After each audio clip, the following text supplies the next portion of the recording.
recording someone in a private place and intending to harm, harass, or intimidate the person in the image. Unlawful surveillance means the person being watched is not aware and has not agreed to the surveillance, and it occurs in a place where the person has a And then reason. she got indicted. I got 2 videos here, about just a little over 4 minutes on both of them, and I got one more at the end to kind of demonstrate how prevalent this particular issue is. So this is from a guy named Jeffrey. So here we go. Hey, y'all remember the DoorDash girl? Let me remind you. Roll it. I was a victim of SA by a DoorDash customer while I was doing my job as a DoorDash driver. Except you weren't SA'd. Yeah, no, you were on the job, supposed to just dash some food to somebody's door and be on about your business, but you decided to push that door open, gaze inside. You saw meat laying there, and you said, I feel so victimized. I'm going to take out my phone, record this, and post this all over the interwebs so people can have sympathy for me because I had to gaze at this man's meat stick. You didn't have to do any of that. And what's interesting is, not only were you not SA'd and nothing wrong happened to you, but you got fired, which is awesome. Also, you just got charged with 2 crimes. Yeah, you know, you're not supposed to take pictures of people and then like post them on the internet when they're inside their house naked. It's weird. Doesn't make any sense. Destroys your narrative of being a victim. Oh, also, because of the Summer of Sam law, you may have to forego all of your earnings that you've been able to monetize on TikTok, documenting your crimes. Huh?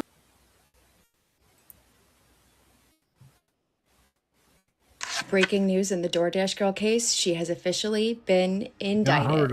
Olivia Henderson, famous for recording a young man in his home naked, has been indicted on 2 felony charges. The case was presented to a grand jury, and they have returned a true bill. You are hearing it first. I don't believe anybody else has reported this, so let's discuss. My name is Stephanie. I'm a criminal defense attorney, specifically a public defender, and I have been your #1 source for DoorDash girl information since the beginning, so let's talk about it. Olivia's court date will be on April 20th, 2026, in front of Armen Nazarian, who is a county court judge, part 2, for an arraignment on her first appearance. Now, basically, this will be an arraignment. She's now been indicted on 2 felony charges, which means that they presented the case to a grand jury, and the grand jury found that there was enough evidence to believe that she committed a felony, and they returned a true bill. Now, the victim in this case did testify in the grand jury. That was last week. That happened last week. And then they have scheduled it for arraignment. This is what she has been indicted on. We have the E felony of a dissemination of a surveillance image in the first degree. And then we have unlawful surveillance in the second degree, which is an E felony. Okay, so we have 2, I'm sorry, I think I said D felony in the first one, but both are E level felonies. Okay, so this means that she could get prison time. This also means that she could get probation. All right, so we have 2 E level felonies right now.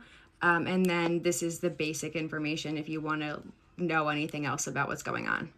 The incident date obviously is October 12th. The arrest date is November 10th. She is still being represented by the public defender's office. The court date is obviously still down there. But what is good about this, and what I am particularly happy about, not happy about, but like, this is the find out stage of the fuck around, right? And there was a lot of social media creators on here, I would say, and a lot of people here that were saying that she didn't do anything wrong, there was no issue here. Well, a grand jury disagrees with you. And a grand jury found that there was reason to believe that a felony occurred and that Olivia Henderson committed that felony.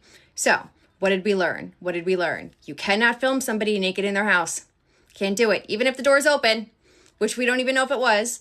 But you can't film somebody naked in their house. Okay? Just can't do it. And then you can't post it on the internet. Can't post it on the internet. So, you heard it first here. She has been indicted. Her court date for the arraignment is 4/20. And there you go. Let me know if you have any comments or questions, and let me know in the comments if you're happy about this or not. So have a good day. Okay, and now I've got one here. This is really interesting. It kind of puts a little bit more into context because there's a bigger issue being involved here. Put this one up for you. It'll demonstrate how prevalent this particular issue is. sorry I dropped my earring. Hello. Hiya. Oh my god, sorry I dropped my earring. That's alright, no problem. Oh, thank you. Sorry. That's okay. The code is 62. 62, yeah? Yeah. Please wait. Smashing, thank you very much. Lovely, And thank another drink you. as well? Where's that gone? Sorry. Sorry, thank you. Cheers, thank you. Thank you so much. Take care. Bye. This is absolutely disgusting. I mean, can you imagine ordering food just so you can set up your camera to film exposing yourself to the delivery man, not once, but twice?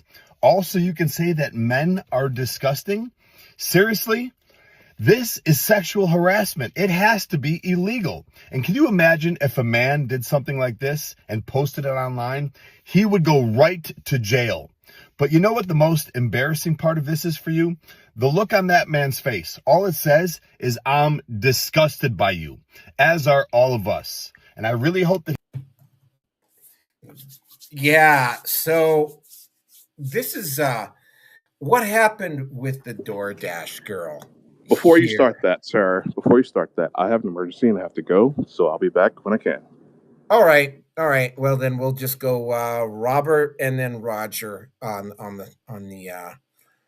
the conversation here. So before I get into a whole lot of detail about this particular issue, this is what this woman did, Olivia Henderson. It's been going on in multiple places, in multiple words. Joey Swall. What is that sound? Well, here's the thing: where when this situation pops up more and more and more, the right people needs to have an open mind about watching out how they phrase things on both sides. Saying the guy did this or the woman, without actual like you got on here, actual pictures, the video, okay. The person's personality shows her how she reacts to it. How if you don't go along with whatever she has mind, I guarantee she probably has something with that guy, and he probably didn't agree with whatever it was, and she decided to wait until her time. Yeah. And okay. It's a two-way street. And I was wondering, when they did all this, did they did a thing of we call it medical thing, where if you got a medical problem, mental, or if she was tested for drugs. Yep. Okay. Yeah. That's possible. Anyway, yeah, I probably should have brought you up under the format. Each person gets kind of like a round to speak in. We don't usually interrupt each other unless it's necessary. Sorry, Robert. I should have let you know right at the very beginning. Yeah. So, but you made a good point. The guy who did this was drunk as hell. He probably ordered drunk and passed out. What Olivia Henderson did, and it's typically because Joey Swall, the video I showed you at the end, Joey Swall is noted for going around and exposing like gym thoughts that go into gyms, wear really, really tight clothes, and then basically creep out or expose any guy that looks. And of course, most guys are gonna look, right? And it's like, and he exposes them, and it's there have been some very he's had women there have been women that have actually been criminally charged because Joey Swall has exposed them in the gym. But I mean, this is something that happens a lot. You get women who will dress provocatively and then will walk down the street, and if you look, they will expose you as a creep or a predator just for looking, just for the clicks. And this has been going on for a while. This is a part of the reason why a lot of gyms Now, don't allow you to bring cameras and don't allow you to record your workouts and that type of thing, because too many incidents like this have happened. The only issue with this one is that, I mean, Olivia Henderson went over the line on this one, and then she basically, and here's the part that really, she basically tried to expose this guy as a predator, when in fact he probably had just drank too much and passed out on the couch. Don't know why he had his pants down though. Suspect that there might be a drinking problem there, but here's the thing. I mean, she basically tried to ruin this guy's life. And then on top of it all, what she did is that she put this guy on blast. And, you know, it's not, and she basically did this to an innocent guy. And here's the issue. There's actually a lot of people out there that are, even though it's very, very clear that she is guilty as sin, there's actually a lot of people out there that are actually defending what she did, in spite of we're seeing a lot of this with Amber Heard and whatever. This is getting, well, you know, I cover this more on the Rookie 5 live stream more than I do here. It's issues like this, and it's women that act like this, right? Now, first of all, like, I mean, she's a walking, living, breathing example of the MGTOW statement that any interaction with a woman effectively hands her a metaphorical gun that she can choose to use on you at any point, right? And, you know, like, what really made this particular case egregious is that in this case, the guy didn't even interact with her. He got drunk and he passed out on the couch, and she invaded his space and put him on blast. And I will point this out, a few years ago, this stuff might not have been called out. There would have been a lot more people running to her defense. And this is an issue, again, not usually happen with girls with DoorDash, but I mean, this is something, and again, like say, Joey Swall covers this issue quite a bit, that pull this crap off in the gym. Like, I've seen a video done by Joey Swall where a girl's working out and there's a guy literally on the opposite end of the gym who just happens to be looking in her direction, and she accuses him of stalking. There's also been, and I've actually covered this, I don't know if Roger was on when I covered, there's this one time where this guy was blind and was wearing sunglasses, and this woman just basically said, "Stop staring at me." And it's like, I'm blind, I can't stare at anybody.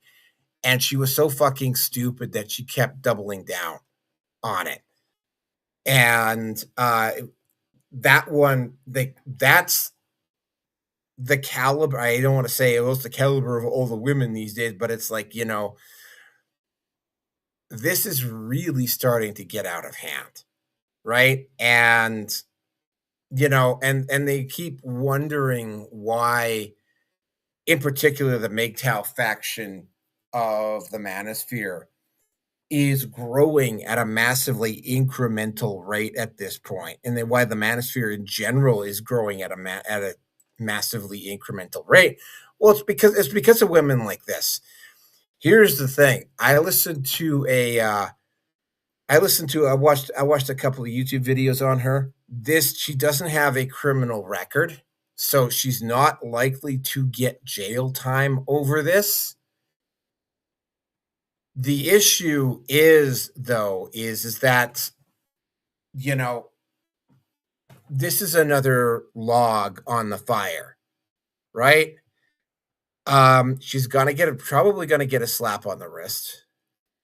And it's not, she herself is going to face consequences, but not and accountability. But she's not going to face as much as she probably deserves to be facing. And ultimately, I think what's gonna go on here is that again, right? Like, you know, because she's not gonna face a lot of she's probably not gonna get 8 years in prison, but it's like this happens way too often. This happens to the point where Joey Swole is like saying stuff like this should be. I mean, you saw that last video, right? Like that girl in that last video, she was effectively committing indecent exposure. And like the guy's look when she bent over and flashed her, I don't know, maybe she was not wearing any underwear or not, but flashing that right in his face, like the guy looked absolutely disgusted. And like you're seeing stuff like this more and more often. And it's like, yeah, like no wonder guys are like not particularly keen on having any more interactions with women and are backing away from women. I mean, just it's stuff like this. Anyway, with that in mind, Robert, you're now. We'll do me, Robert, and then Roger. So, Robert, now's your time. Okay, thank you. Well, my point of it is, this is why I always say, get to know the person. When male and females get together, sooner or later, them words come floating up to the surface about marriage. You need to know 4 things: sense of humor they got, their boundaries, how, more or less, how okay, like when it comes to their jobs, the like this woman here, okay? How I'm pretty sure find out about her past, okay? Because I'm pretty sure she did this as a kid as well. Oh, absolutely, okay? Funny, you took as an right adult, and through her job, they had some difficulty too because they were willing to way too fast to fire her. There was other circumstances there as well. And I guarantee the place probably lost a lot of male models and people that was taking photographs. Because if a person gets to that point where you taking a photograph of a complete stranger, more or less, if you're going into someone's home and taking a picture when they're passed out on their couch, not in your home. And I always heard too that when you can't record anything, well, there's a state that you're allowed to record a video, like when cops when you're, but that there, and well, and the thing of it is, no, what she did is she could have got a lot worse.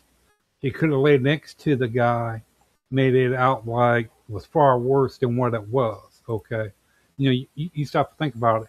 How hard would it take you to give yourself a black eye or a bloody lip? Okay, lay next to a female, make it out like she beat you up. Okay, on your video that you provided. Okay, and well, was she connected to drug? Did they ever test her for drugs or a mental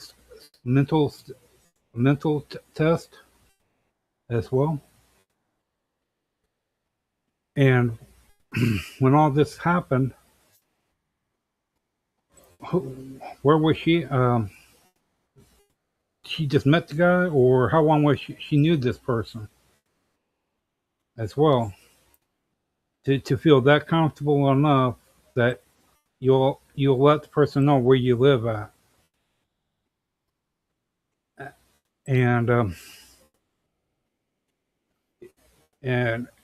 in question, and makes me wonder too, is that as she went to the point where she introduced him to her family, because however, if it's not a long or short time, or however, if it's a long time that her and that guy was together, we're not saying that he probably met some of her family or real close friends that knows her real well.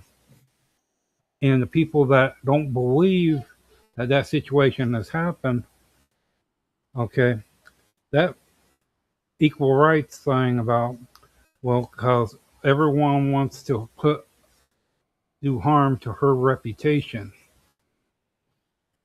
Well, nobody has a right to do that too much to anyone, male or female, to disrespect, to make that reputation that bad. And that guy probably could have lost it. Who knows what job he had? But you stop to think about over this, how does it affect his job? Okay, knowing that he was that situation, how far it could have, how bad could have actually went, and if so, how would it affect him, his job, and everything else if it was the other way around? With the same people saying that she's been done wrong, would they say he deserves it all? Knowing that they didn't do a thorough check on if it turned the other way, but they doing a thorough check as they did with her. And like you said, if the guy was to done anything like that, okay, well, he would wind up in a lot more worse trouble. Cause, well, and here's the thing, yeah, medical. It's shown that when guys goes and does to level of that, I think it's really nasty. But to say that a woman can't go to the same height as a guy can, that they're really in the past it shows that women can be just as mean and just as ruthless as any guy can be. And with her, the way she handles the whole thing, when she just meets some new guys and people, she's going to be given a whole different other thing, because who's going to take face value on letting her come into your circle of your family or your friends if you know her a little bit? Will anyone trust her? Or better than that, what would she be capable of doing to someone if, for whatever reason? And this is not the first time that this has happened. Well, it was quite a few other situations that this did happen. And,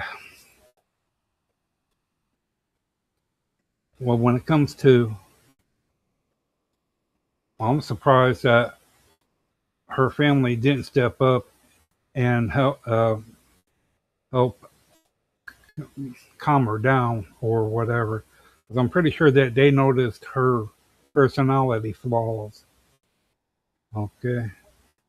It's like with with anyone's parents, if they know you good enough that where they can tell if something's up or not, there's a sign that you better be paying attention on your kid.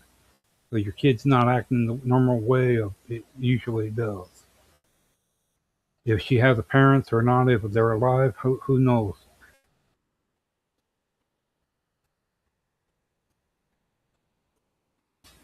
I'm done. What is that? Roger.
dollars to donuts. She has done stuff like this before. There are probably, given her age, there's probably one, could be 2 or 3 guys who are like looking at what is happening to her and are having a nice quiet gloat over what she's done to herself.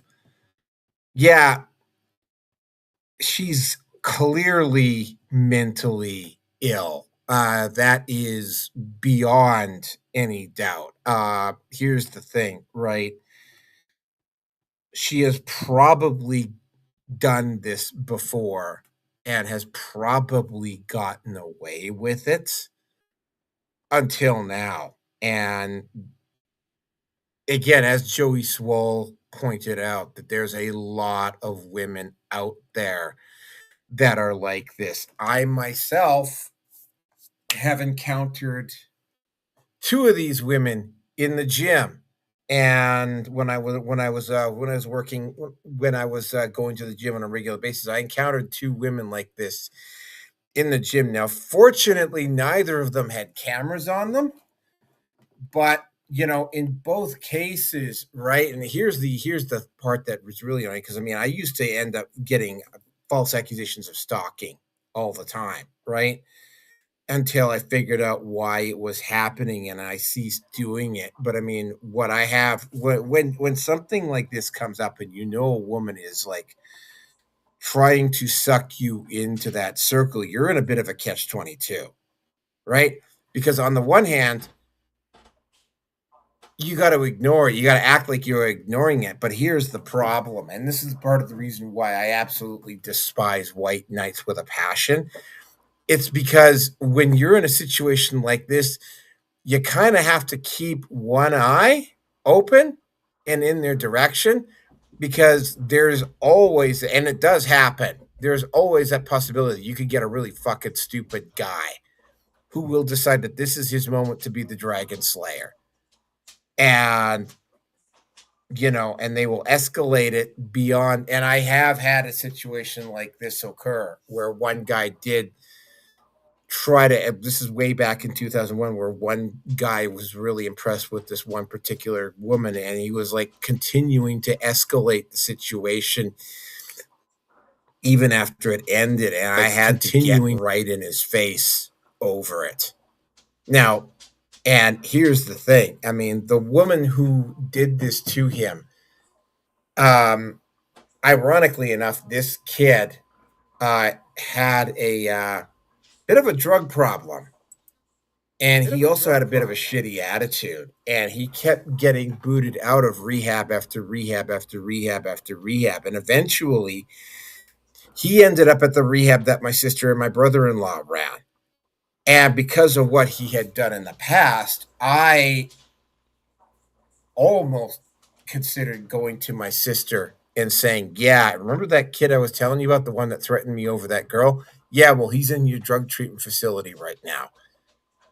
And I didn't, and he got clean, and he stayed clean, and he grew up. But here's the situation. What if he had decided to be really brave, and what if he had decided to physically attack me? Right?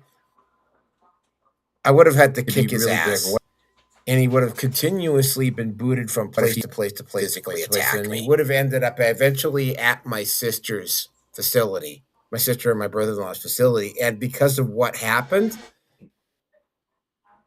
I would have had to have told my sister and my brother-in-law that he was staying with them, because if I hadn't, it would have put them in a conflict of interest. And also, right, because they were in a conflict of interest, they would have had to let him go, and he might not have survived, right? So that's the type of thing that can happen with behavior like this. It doesn't necessarily have to affect the person being immediately accused. It can affect anybody else involved, right? So that's the issue. So this guy who was falsely accused, he's been harassed over this.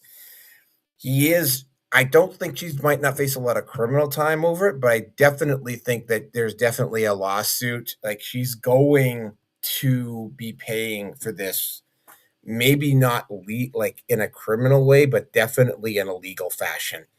And anyway, to celebrate this particular topic, I'm going to break in a transition music that I think is very, very appropriate to the situation. So here we go.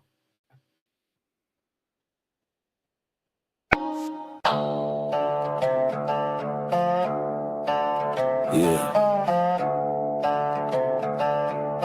Turn this shit up, this ain't a song, this a warning. Fuck around, yeah, you gon' find out. Talk that shit, better back it right now. No fake tough, no running mouth. Outlaw blood when the lights go out. I was raised where the fist come first, where respect means bleed or hurt. Ain't no safe space, ain't no rules, just bad decisions and broken tools. You type real hard behind that screen, act tough till the shit get mean. When boots hit dirt and eyes lock in, that tough guy get real damn thin. I don't bark loud, I don't explain. I don't flex chains, I flex pain.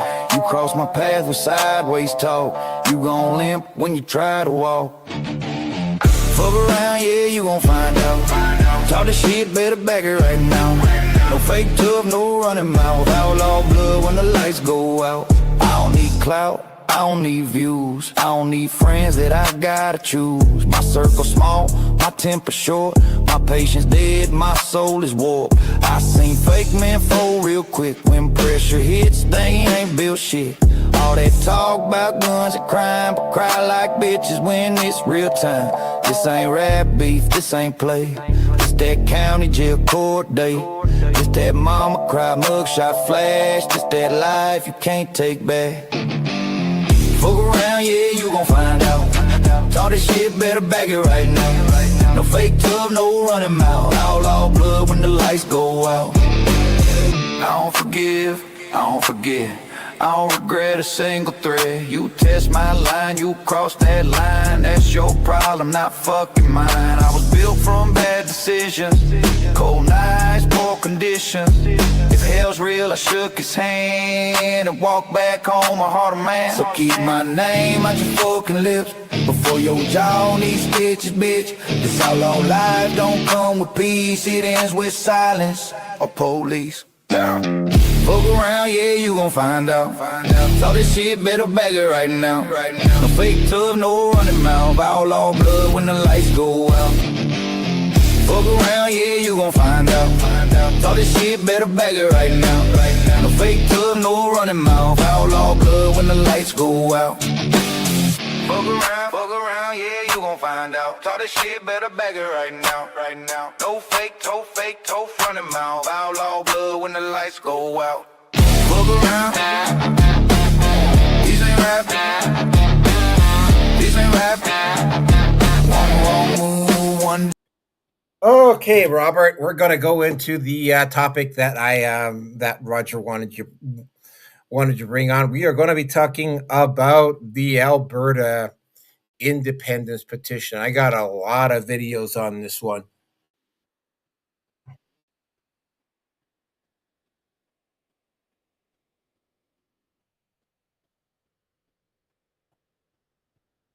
Oh, the Jordache girl. Okay, thank you very much for straightening that.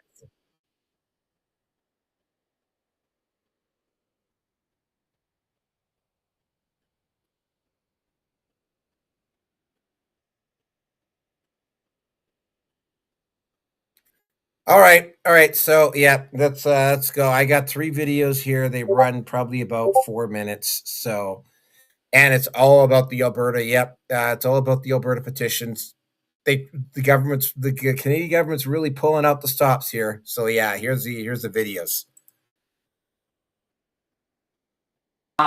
I just spoke with Mitch Sylvester, the CEO of the Alberta Prosperity Project, and he told me that he expected this court decision to come down the way that it did, and he also expects you to call a referendum in response to it. So, I'm wondering what your message is for the people who do expect you to call a referendum. Well, as you know, we make our decisions in government through a process that includes committees, through cabinet, as well as through caucus. And so my caucus has just learned of this decision. It just came down while we were in the legislature and haven't had a time to get together and discuss what our next steps will be. The committee has been meeting to look at the Forever Canada petition and to offer some suggestions about what should be done with that one as well. But we haven't made a decision yet.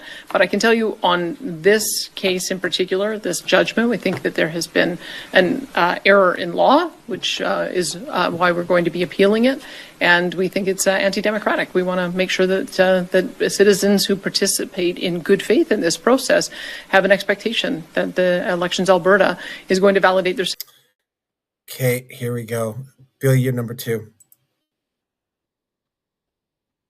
One thing that could have crossed her mind, and again, we're just speculating, she didn't want to be in the history books as a judge that signed a paper that went and led to a referendum that led to the secession of Alberta. And in this way, even if it's a legal mistake, I think she would prefer to take the mulligan, really, and say, well, go ahead and appeal it. That judge is responsible for it, not me. At least I stopped it. You know, it's sad when a judge would rather be incompetent than be moral. You are appointed to a role where there's a lot of responsibilities. If you don't want to take those responsibilities seriously and you would rather protect your ego, step down. This is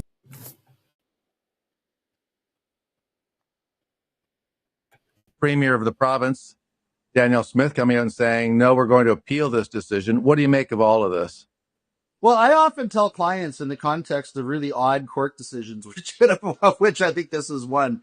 I've often said, you know what? That decision is so bad, it's good, right? And that's the category that I put that decision in. I think we're up to ground 16 or 17 for legitimate, hardcore grounds of appeal. There's just so many errors in this decision, that I can't imagine that the Court of Appeal, isn't going to have a pretty easy time overturning it. Right. So we're working away at that. Eva Chipiak and I are presently drafting a notice of appeal. We have to hope to have a notice of appeal filed by tomorrow, or Monday. We hope to have an application for a stay of this decision filed at the Court of Appeal by no later than Monday afternoon. So we're working forward. But for us, though, the fun thing about it is this decision actually says that it's perfectly legal for Danielle Smith to call our question without a petition. And I think what that does is it puts the ball politically firmly in Danielle's court, and it leaves her, I think, with what amounts to an existential question with regard to her premiership and with regard to her continued leadership of the UCP. Well, we can. Okay, so what happened? The petition has been challenged twice. First, you're going to love this. They challenged the submission to Elections Alberta over the petition. And then the petition got counted in and and now the petition was challenged because it wasn't fair. Even though the natives were claiming one particular guy up in Assiniboine was claiming that they weren't consulted. By the way, this particular chief gets money from the Tides Foundation and from the UN to oppose any energy development up in the oil sands. And yet he's had the nerve to accuse, Jeff Rath and some of the other separatist leaders in Alberta, to accuse them of being Trump stooges, and yet it's like he's perfectly willing to. So yeah, the petition has been at least temporarily declared null and void because Alberta chiefs were not consulted about this decision.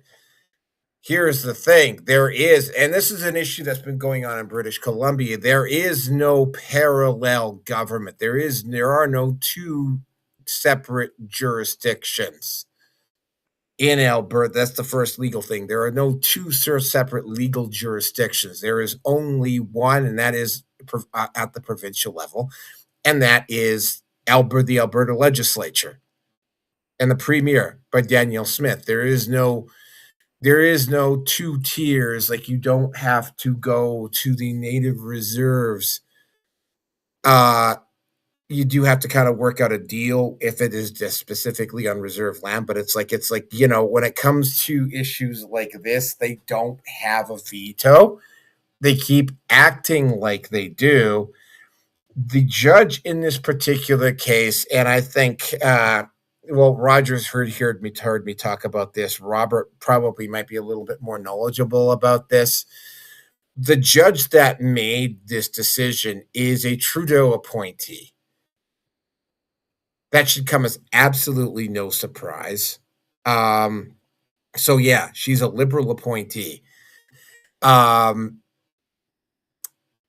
It does affect, what it effectively does is that, I mean, of course, it's going to get appealed. Like, there's plenty of grounds for appeal. Jeffrey, you didn't see it on this one, but on another video that I saw, Jeffrey Rath is like going, well, what part of signing the petition violated the rights of natives living on these reservations? They had as much right. In fact, here's the ironic part: the support for separation in the Indigenous community in Alberta is 46%. Like, it's like the natives are almost overwhelmingly in favor of separating from Canada. By the way, that would also include me. So this is not, so these chiefs that are talking about, they don't even speak for their own constituents for the most part. And yet you continuously see them acting like they do. And the reason why they're acting like they do is because, I mean, again, he's getting federal money, he's getting money from UNDRIP, he's getting money from the Tides Foundation, which is, and it's effectively what they were trying to do before Alberta decided to go the separatist route, is that they're going to try to do the same thing in Alberta that they've been doing in BC. What the BC provincial government has done is that they have basically ceded some legal authority. Basically, there's two, at the provincial level, there are two different governing entities right now in BC, and one of them is unelected, and that would be the tribal chiefs. They're doing this under the auspices of UNDRIP. Now, there's also China with Belt and Road involved in this as well. Also, again, right, and this is specific to Canada, Alberta is effectively the credit card for the rest of the country at this point. If Alberta leaves, Canada is really financially strapped, because, I mean, basically, I don't want to say it, but Alberta is the financial glue that is holding the rest of the country together at this point. And, you know, what's going on here is that, you know, they're pulling out, and by the way, it's going to get worse before it gets better. Like, you're going to see legal challenge after legal challenge after legal challenge. Now, the woman that you're currently seeing on the screen is Danielle Smith. What it's ultimately going to come down to is Danielle Smith is going to just have to arbitrarily pass a bill in the provincial legislature to force a vote on separation in October. Also, by the way, this is a legal democratic petition, so challenging its legality, especially since Mitch Sylvester and Jeffrey Rath and the Alberta Prosperity Project have been going the extra 9 yards, for lack of a better term, to make sure that the I's are dotted and the T's are crossed, right? Indicates a level of desperation from Ottawa. Also, I got to point out again, one of the chiefs in particular, he is, and I find this very ironic because Jeffrey Rath did go down to Washington, D.C. and did meet with somebody, in his words, very high up in the Trump administration, discussing the possibility of getting a line of credit from the US government should Alberta decide to separate. Quebec, by the way, did something very similar with Clinton back in 95 that nobody talks about. But the bottom line here is that, I mean, the Chiefs are not, they don't even have majority support for what they're doing inside their own communities. But they just keep coming up with these annoying and again, they keep acting like they have a veto, but they don't. And again, what it's ultimately going to boil down to is, again, the woman you're currently seeing on your screen, Danielle Smith. She is going to have to make a decision. It is going to come down to her. She is going to have to make a decision to allow a vote to occur in October. If she and by the way, her and I are not that far apart on this. I keep waiting for the Canadian government to give me a strong reason to stay in Canada, and they haven't done it yet. Danielle Smith would also prefer to remain in Canada, but it is not, she understands, or at least publicly anyway, she understands that it's not necessarily her choice to make and that she has to let Albertans have their say, regardless of how she feels about the situation or not. But yeah, over the next 6 months, you're going to see me covering the Alberta separation issue quite frequently because, well, I live in Alberta. That's why. And currently my vote is yes for leaving. It's not a solid yes, but it's definitely leaning that way. And that's pretty much it at this point. I could get into major conspiracy theories about George Soros and the Tides Foundation and UNDRIP and their interference and the new Green Deal and blah, blah, blah, blah, blah. But I mean, it's basically all of that is effectively a smokescreen for, I think, what they're trying to do is they're basically Carney is attempting to sell Canada off to the CCP in China. That's what it appears to be to me, especially if you look at what's going on in BC. So with that, I'm going to turn it over to Robert. Thank you. Well, here's the thing. Since what country is that, Roger, again? China is in the hoots with Canada. Okay. And they got where they manufacturing cars there, completely AI, and only 1,100 jobs there from that. And they're talking about putting wind turbines through Canada, all through the woods. Okay. Now, personally, I like the way Canada looks. I just don't see all the wind turbines tearing up through the landscape of Canada. And they got, and like Canada wants to do the thing about like what way Norway did. Okay. How the way Norway prospers, invest in money, not in Norway, but in other countries. Okay. Your country wants to set up and do something like that for individual special programs there in Canada, but then expecting like taxpayers to pay the bill for it, okay, and have no way of verifying anything.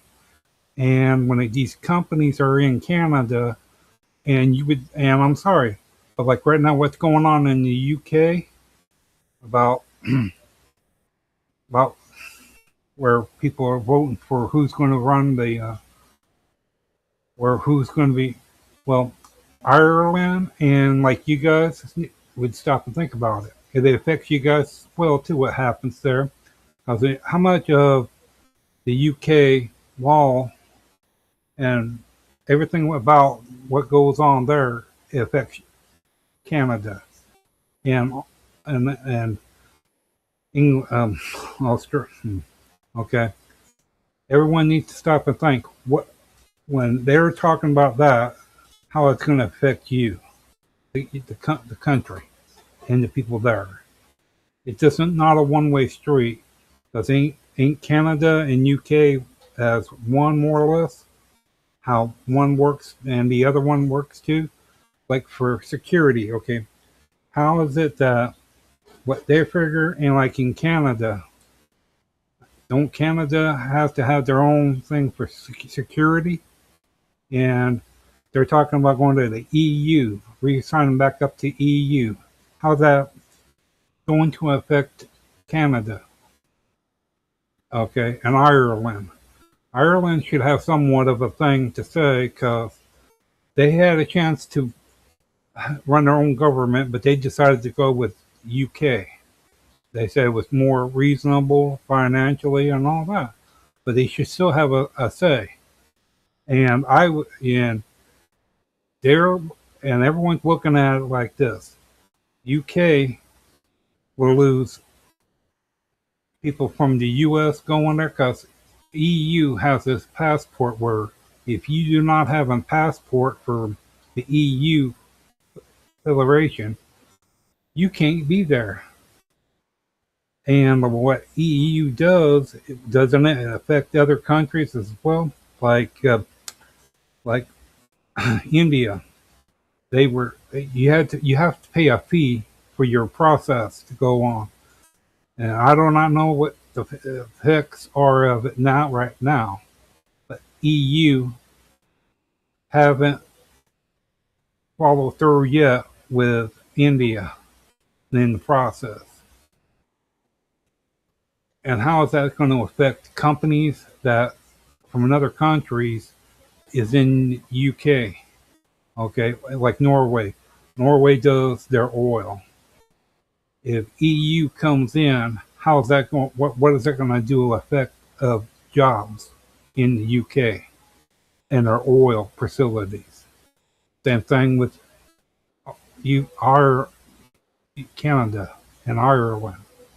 How is that going to affect them too? The performance, the stuff if one and the other needs from one to the other. Everyone talks and for security of each country and the right to work and all that. Okay. And before it goes through, it was brought up about looking at go to like Tokyo, see what them companies are like. Okay. The one that has left from like Canada or Norway or all of the country to see what is the manufacturing thing in that country and what that company runs like there before they come popping up wanting to put a plant here. To me, if a company comes into your country and they can't offer certain important things, like okay, out of cost, how much it's going to cost your country financially in taxes, people, taxes what you get taxes from the people that pays into the taxes, or are they going to be transporting people from their country to here to run it? And the same thing, like electric. Okay, what is the thing of the process of that, and who's going to be operating all this? Okay, and your health, your medical. You want to know before everyone starts chopping jobs down. Okay, what Pacific High jobs is this woman going to protect about? Because she's talking about doing all this, but someone needs to be thinking, okay, what about high risk jobs? Okay. And who's going to be paying for it when these companies come from other countries? And everyone's willing to do the automation, AI. Well, before they start cutting down regular jobs of that, figure out, okay, how many high risk jobs are they? And if they can go to AI, because if places how much it's going to cost for your medical, how much are you going to lose in taxes, energy cost, how much land and all that. Okay. And well, like with they're wanting to do that thing about jobs in the UK. That's fine and dandy. But there's a whole lot more in today's time. Look at the high-tech stuff that's coming out. You gotta have people that know stuff about that. Okay. And you look at the UK, the people they went through, and it was on the news that they went through at least in 1 year about 8 people at that specific job. Okay. Now, something's got to be going on there. They are not. It's the thing that, look at our government, the way the U.S. is right now. We do spend, and our government Donald Trump went through and got rid of organizations that was not even part of the U.S. They was just put in by grants, people making, like you say, programs up that had nothing to do with government. And it ran into billions of dollars, into countries that, for what they were doing, cost even more. And it red tagged to the point where it costed fortunes of dollars. That the thing where it shows, and where you got to borrow money from the World Bank, and when you're spending more, and they don't have no way of showing where the money goes to in the World Bank of what actually being paid off, it just goes there. But then that's as far as it goes. And people and these states about, okay, they're talking about people coming into the government. Well, that's good. But they're talking about, well, why don't they set it up, since they got that law that when you apply for workmanship for a person that wants a green card, okay, and I understand what they're saying, but then there's always two sides to anything. If they don't like it, well, they can always set it up to where, like, sanctuary cities could say, okay, when they come in, sanctuary cities supplies a job to them, of course, at the understanding that they have to stay in that state. They cannot leave the state that they're in. They got to supply a full medical, full place, everything else for them. They cannot try to add in the thing of the amount of people that's in the state until they are citizens of the state. Yeah, I'm sorry. You're kind of wandering off topic here. On that what she's talking about is it going to run into a lot more, and when like with the Indians, okay, if the Indians ever want to get real nasty about it, they do have power. They do. They're the ones who can look at Japan and say, hey, China, they can look at people in China and say, we're the one that owns it, not Canada. They don't have a leg to stand on. They have no paperwork, Canada don't, from the Indians verifying anything. Yeah, well, the treaty that they signed with the government, the treaty that the Treaty 6, Treaty 7, Treaty 8 in Alberta, the natives do not have a veto over the political referendum here. Like, they cannot just they don't have any legal. They have seceded all responsibility for the territories that they signed over to the province. Right, like they don't actually have a veto. Yeah, for indefinitely. indefinitely. So there's no, like, the natives cannot go to China and go, we own the land. They're acting like they do. They're definitely acting like they do in BC because they're able to get away with it in BC because they have a very strongly leftist government running the province in BC. In Alberta, Daniel Smith is a conservative, and the majority of the Conservative Party, at least on the provincial level, are in favor of separatism. So, yeah, there's no going to China. The natives cannot threaten to go to China to derail the referendum. Anyway, is there anything else, or can I turn it over to Roger here? Yeah. Okay. Sorry to interrupt you here, but yeah, we have to keep this moving. Okay.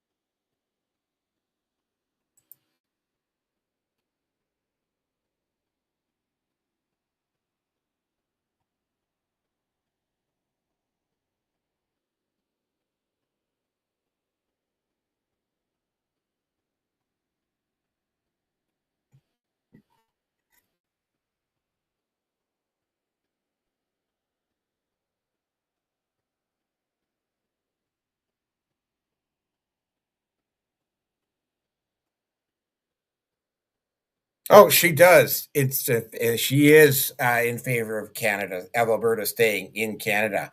She also understands that it's not the majority of the people inside her own party are in favor of Alberta separating. Yeah, so it's like if she gets in the way, things in Alberta are going to be really, really messy. So, I mean, I can't see her knowingly not allowing, or even like, I mean, that's assuming, of course, that the appeal that the appeal goes through and the appeal overturns the current decision, in which case Danielle Smith won't have to make this decision. But Danielle Smith is going to have to make a decision here, probably at some point, because of the way the natives have been acting.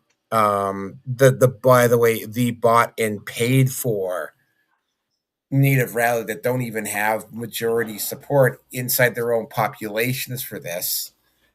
You know, she may have to actually step in and, like, say there's just going to be a referendum in October, period, and regardless of the court decision. That's effectively what's going on here. And again, like I said at the start, the judge that made this decision is a Liberal appointee, specifically under Justin Trudeau. Sorry to interrupt you, Roger, if you have anything more to say. Yeah, actually, I did. The thing about her, too, is she did the same thing with the MAID program. If you ever get a chance to check that out, she's doing the same thing where there's a lot of people over there that want to get rid of MAID, and she's freaking jumping rope when it comes to that, too. She's trying to be evasive and try to stay away from it. She made some comments where she says she's not for it and everything, but then she also went even farther and said that she has no power whatsoever to freaking ban MAID from Ottawa, and I find that pretty messed up, you know.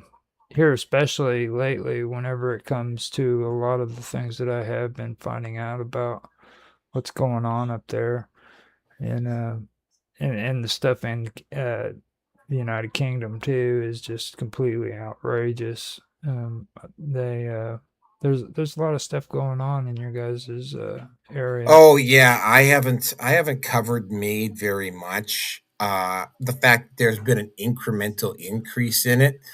strongly suggest that there's an organ harvesting operation going on. Just saying. Right. And she the thing about it is it's like with this separation, there's people who are conservative in her party, legislative members who's in her party that freaking want it, and she's ignoring it. It's just like these people who are talking about banning MAID. These are people coming from her these are her constituents that are saying this stuff. You know what I mean? It's not just like people who are in favor of separation or people who are against MAID that are doing it. It's her own freaking constituencies who's saying we need to ban this. We need to let them do the petition for separation. These are the people who are telling her that, and she's not wanting to do it. Somebody's pulling her strings is what I'm getting. So that's basically all I've got to say about it. Well, there's obviously a lot more going on. For Daniel Smith to not allow for Daniel Smith, it is going to eventually end up in Daniel Smith's court. The ball is going to eventually end up in Daniel Smith's court. She's gonna have to. She's gonna have to either allow or disallow the referendum to go through. I haven't followed MAID very closely. I know that the medical situation in Canada is a provincial and not a national thing.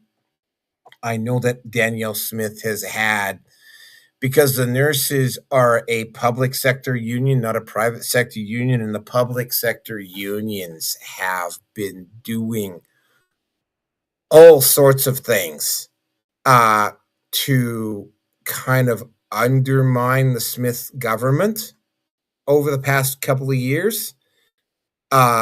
Deliberately, the teachers union has been doing this as well, where they have been intentionally dragging out negotiations and making them difficult, just to be difficult, just to say that, well, see this, she's not doing her job, right? So there's that's going on as well, right? Like there's levels of harassment coming from Ottawa towards Alberta on every level. And of course, I mean, I think you were on the show when I mentioned about the fact how there's been a mysteriously large number of Canadian forces that have suddenly found themselves at the Canadian force bases that are based in Alberta.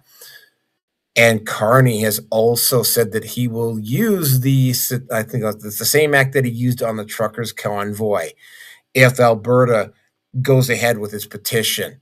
So, I mean, this is serious, right?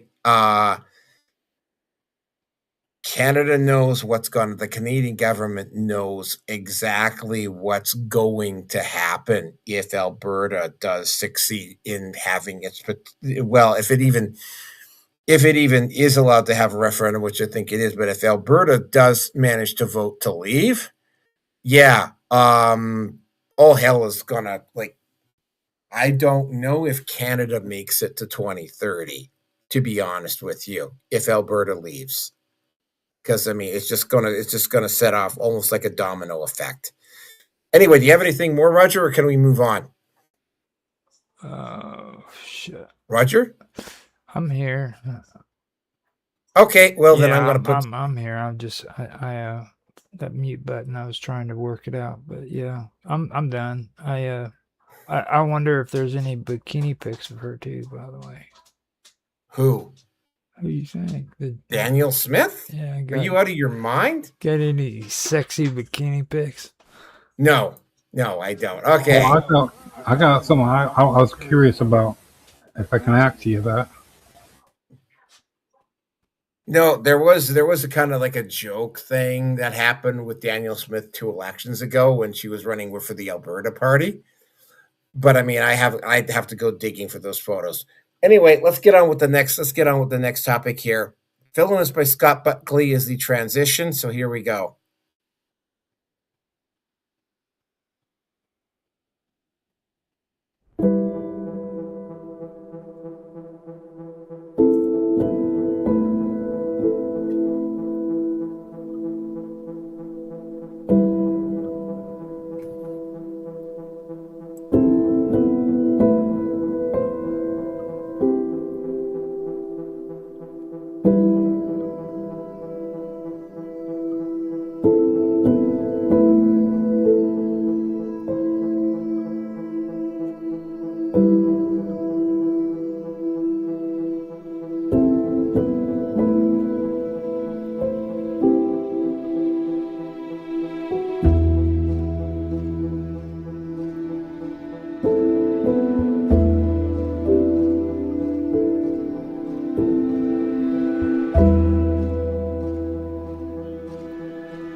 Okay, so yeah, next topic here. We are talking about James Comey. I have some video content for you here. Some rather speculative thoughts about James Comey, and particularly about the direction the Trump administration went down, specifically after they got rid of Pam Bondi. But yeah, there are just a couple of them, one from MS Now, one from Fox. They're only about 2 minutes long, so here we go.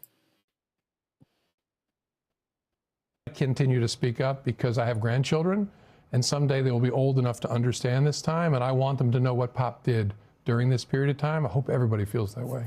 You said this won't be the last. Do you think they're going to indict you again? Oh, I don't, maybe. Yeah, I mean, I think Donald Trump wakes up at 3 a.m. thinking about me, I do not, the reverse does not happen. But I'm sure that if this case falls apart, they'll come with something else. I'm gonna have to deal with this, as I've told my family. They're gonna have to deal with this as long as Donald Trump is in the White House.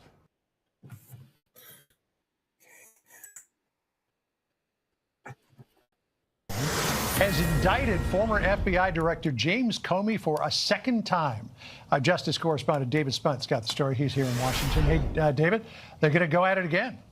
John, they're going at it again, not even a year after they went at it after the first time. We're told this via several law enforcement sources. We're told this is related to an Instagram post from the former FBI director last year when he posted on the beach. You may remember there was a formation of shells that said 8647 that were in that pairing of 8647, and he said something along the lines of, isn't this a curious formation that I just found while walking on the beach? Well, critics to that post immediately pointed out that 86, at least in the restaurant world, means to get rid of or to kill something from a menu, 47 meaning the 47th president of the United States. So Comey did speak with the Secret Service, did speak with federal investigators. At the time he was interviewed last spring or early last summer, shortly after that happened.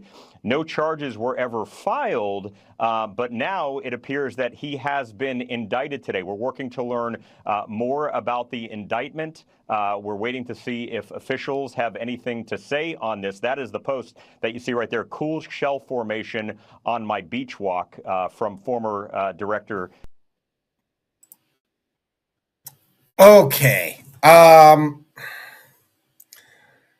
I believe Comey was the attorney general under Trump. Again, one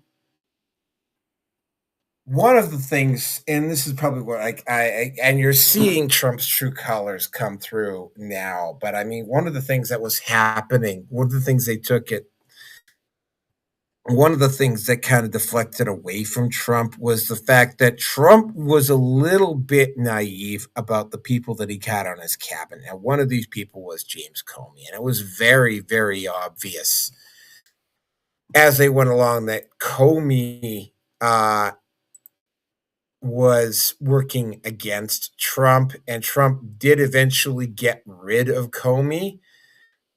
Now, the whole issue here with this is that, I mean, you know, I could just dismiss this as just a coincidence. Unfortunately for Comey, though, what I have seen and knowing how politicians and how people in power like to use symbology like this, I very much doubt that Comey just happened to be walking along the beach and just happened to stumble across this seashell finding like this. It's not this is how the politicos will say what they have to say. They're familiar with the First Amendment. They can't actually do stuff like we need to, quote unquote, we need to kill the current president or whatever, right? But they can kind of do things like this indirectly. Very, very clear that some of the things that Trump was trying to do when in his first run as president, and some of this in particular with the Justice Department, were definitely at the behest of, were being short-circuited by Comey, or at least until Trump got rid of Comey anyway. So am I overly surprised that Trump is holding a grudge? Well, to be honest, and I mean, by no means am I a Team Trump guy, and there's always people go, well, he make excuses for it. It's like, facts are facts, dude. Like, I mean, there was lots of things that you could have gone after Trump for that were perfectly legal. Instead, you just make stuff up And you lose your legitimacy when you do this. And it's like, Comey is just one of those guys who I think thinks that he knows better than the president. And maybe he did, maybe he didn't. I don't think he did. But it's like a lot of the justice issues that, for instance, the mysterious foot dragging that occurred with the Trump administration in regards to the George Floyd riots. I suspect Comey may have had a lot to do with that foot dragging. That's just me spitballing, right? It's not so much the president himself as the people who have that have access to the president and the people who control access to the president that are as much, if not more, of a problem. And I'm going to actually, because on the last show, I actually was talking about this in regards to Francisco Franco, and some idiot on Kick accused me of being a Nazi because I pointed this out, that if Franco had not been involved had not had that civil war, he absolutely would have sided with with Germany and Italy in that war. And, I'm gonna have to say this again.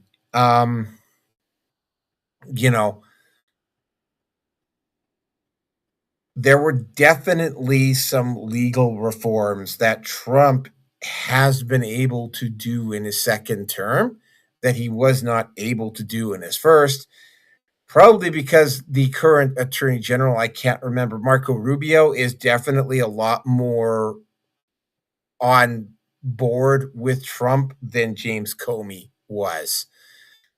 And, am I overly surprised that they're trying to go after him again? Absolutely not. And do I think they're going to get him? Maybe. But I mean, you have to either be incredibly arrogant, as the Comey's not stupid, so you have to be either stupidly arrogant, you have to be incredibly arrogant, or you have to actually believe yourself to be literally untouchable to do something like put up an 88647. And again, right, knowing how politicians express themselves, right? Like the hidden meaning behind that is very, very clear, right?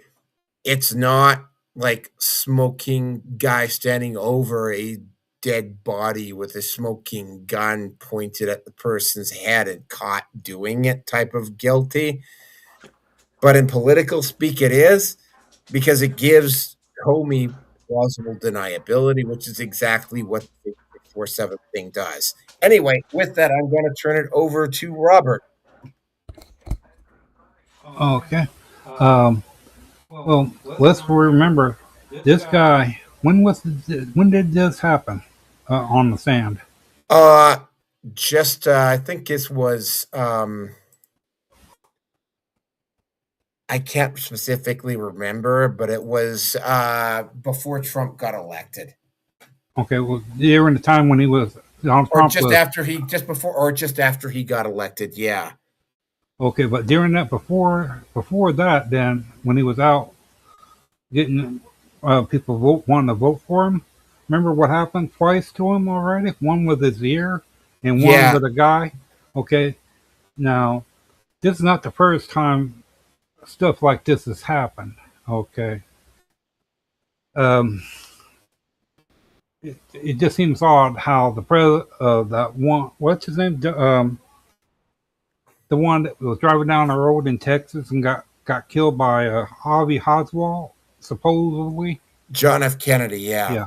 Okay, you look at what happened there. He made some, they say, wanted questionable informations. Okay. And Next thing you know, just some things just happens. But then he got killed. What happened to him? Who's to say what he was wanting to find out? Did that have anything to do with it? And then how his brother soon right after that happened, it happened to him at the hotel. He was gunned down in, and and like the CIA, okay, the CIA, they say that they're right up there where they work outside of the government out and foreign countries and all that, and it's who knows what better way of getting rid of problems and all that, and he knows that. And I wouldn't put in like look at what I ain't saying Donald Trump is good and all the way around. But let's just let's put it to you this way. Okay, what happens to a person that gets okay? Everyone's saying that we're at war with Iraq. Okay, how can you say it's a war when neither side has claimed their side didn't say war or ours didn't? It takes a Senate, ain't that right, Roger? Okay, and well, the thing of it is, well, when and we're not at war with no one, but you look at it for what mysterious things has happened from the country. Okay, we were attacked. The boat, one government boat was blown hole into, killed a lot of people on board that boat. A few other places got hit. The building overseas where all the military people were sleeping at got hit. Just recently on BBC, Iraq was asking young kids from over there in their own country if they would want to be part of fighting for their country. Okay, 12-year-old boys. And, well, the thing of it is, that situation where if people start acting in that way, we have how many people who have done stuff like this and not actually ever got caught. And well, like with well, we do have to watch out because with all the things people's that would be about the second or the third person that threatened him. The first time when Donald Trump was in office, and he sent a bomb and hit Iraq, killed the president, and they said that told Donald Trump through the report that they'll get him. But the thing of it is, with each thing that Donald Trump has done, if it don't, things can escalate really quick, out of hand, out of control. And it's been shown that other government officials during the time hasn't really done much to avoid from things escalating out of control. And I agree, we do need to watch out. Donald Trump has done some off-the-wall things. But at the same time, too, he's done some things that a lot of other places haven't done. Okay? It's like, well, you take that guy, husband and wife president, how far would would have went if something wasn't been done? Okay? Look at all countries, how that would affect their country. You're talking about government. You're talking about money resources, financially, where you got to pay medical for them people that are on drugs, and because of that, Is that how are you going to feel if you can't get medical when you need it because of a foreign country has no guard for anything but what they would want? But yeah, if the guy's done all that, and what other things has, well, when he does go into court, can they actually? Because it was the thing about the Russian story. Well, About how it was about the way he. Oh wait, I have to make a correction here. He was the Attorney General under Obama. The head of the FBI under Obama. Oh, okay. He handled the. He was the one who was responsible for the Clintons' email server when they had that leak. Yeah, so Yeah. he was the one that ran cover for that. Okay. Yeah. So yeah, more, that. Okay. Yeah, I didn't know if that. I wasn't. I heard all about that. Where about 40% of all that, and it was not even a secure thing. But he said that was fine and dandy. But as they said, if it was anybody else that did that, they would be brought up on. Well, no, it was another. They got mad at one person because what he did wasn't secure. National security wasn't thought of when that person did what they did, and they cracked down on him over it. I think he even got lost his job over it. The person did, and it was the Russian thing about how Donald Trump was part of it. Wide variety and one big story after another.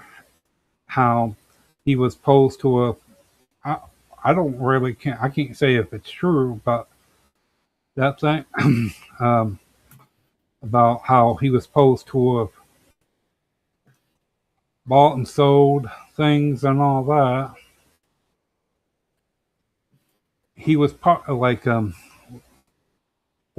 he was I think he was part of the thing about Donald Trump having data national security folders or something like that at his it was in Florida at I keep pronouncing the name of that place, but he was supposed to have a bunch of stuff there and then they found out that he took that stuff to Florida and he was sitting there reading that stuff. Donald Trump was. If things are supposed to, and well, this is not the first. I wouldn't put it past him for far more than that,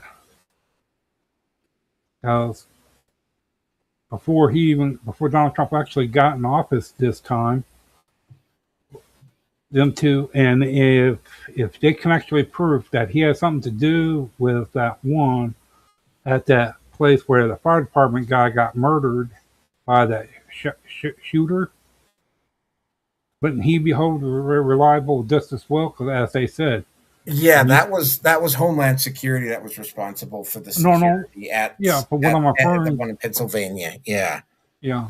But what I'm referring to is if he set that up, he did ahead of the Vance where someone stand there wherever, it. I mean, if people are able, if he's willing to try to do something, who's saying that he try something else later on before that? Mm-hmm. Because that wasn't probably the only time he used that code. And I, like you said, I just don't buy that 80s that number on that. There ain't no way on sand with all them rocks and all that. It's gonna be like that. Yeah. Unless someone that he knows that has already been there and laid it down and has information back and forth. Yeah, the chances of that happening are very, very slim. Yeah. Well, but you look at what's happening now, okay, with not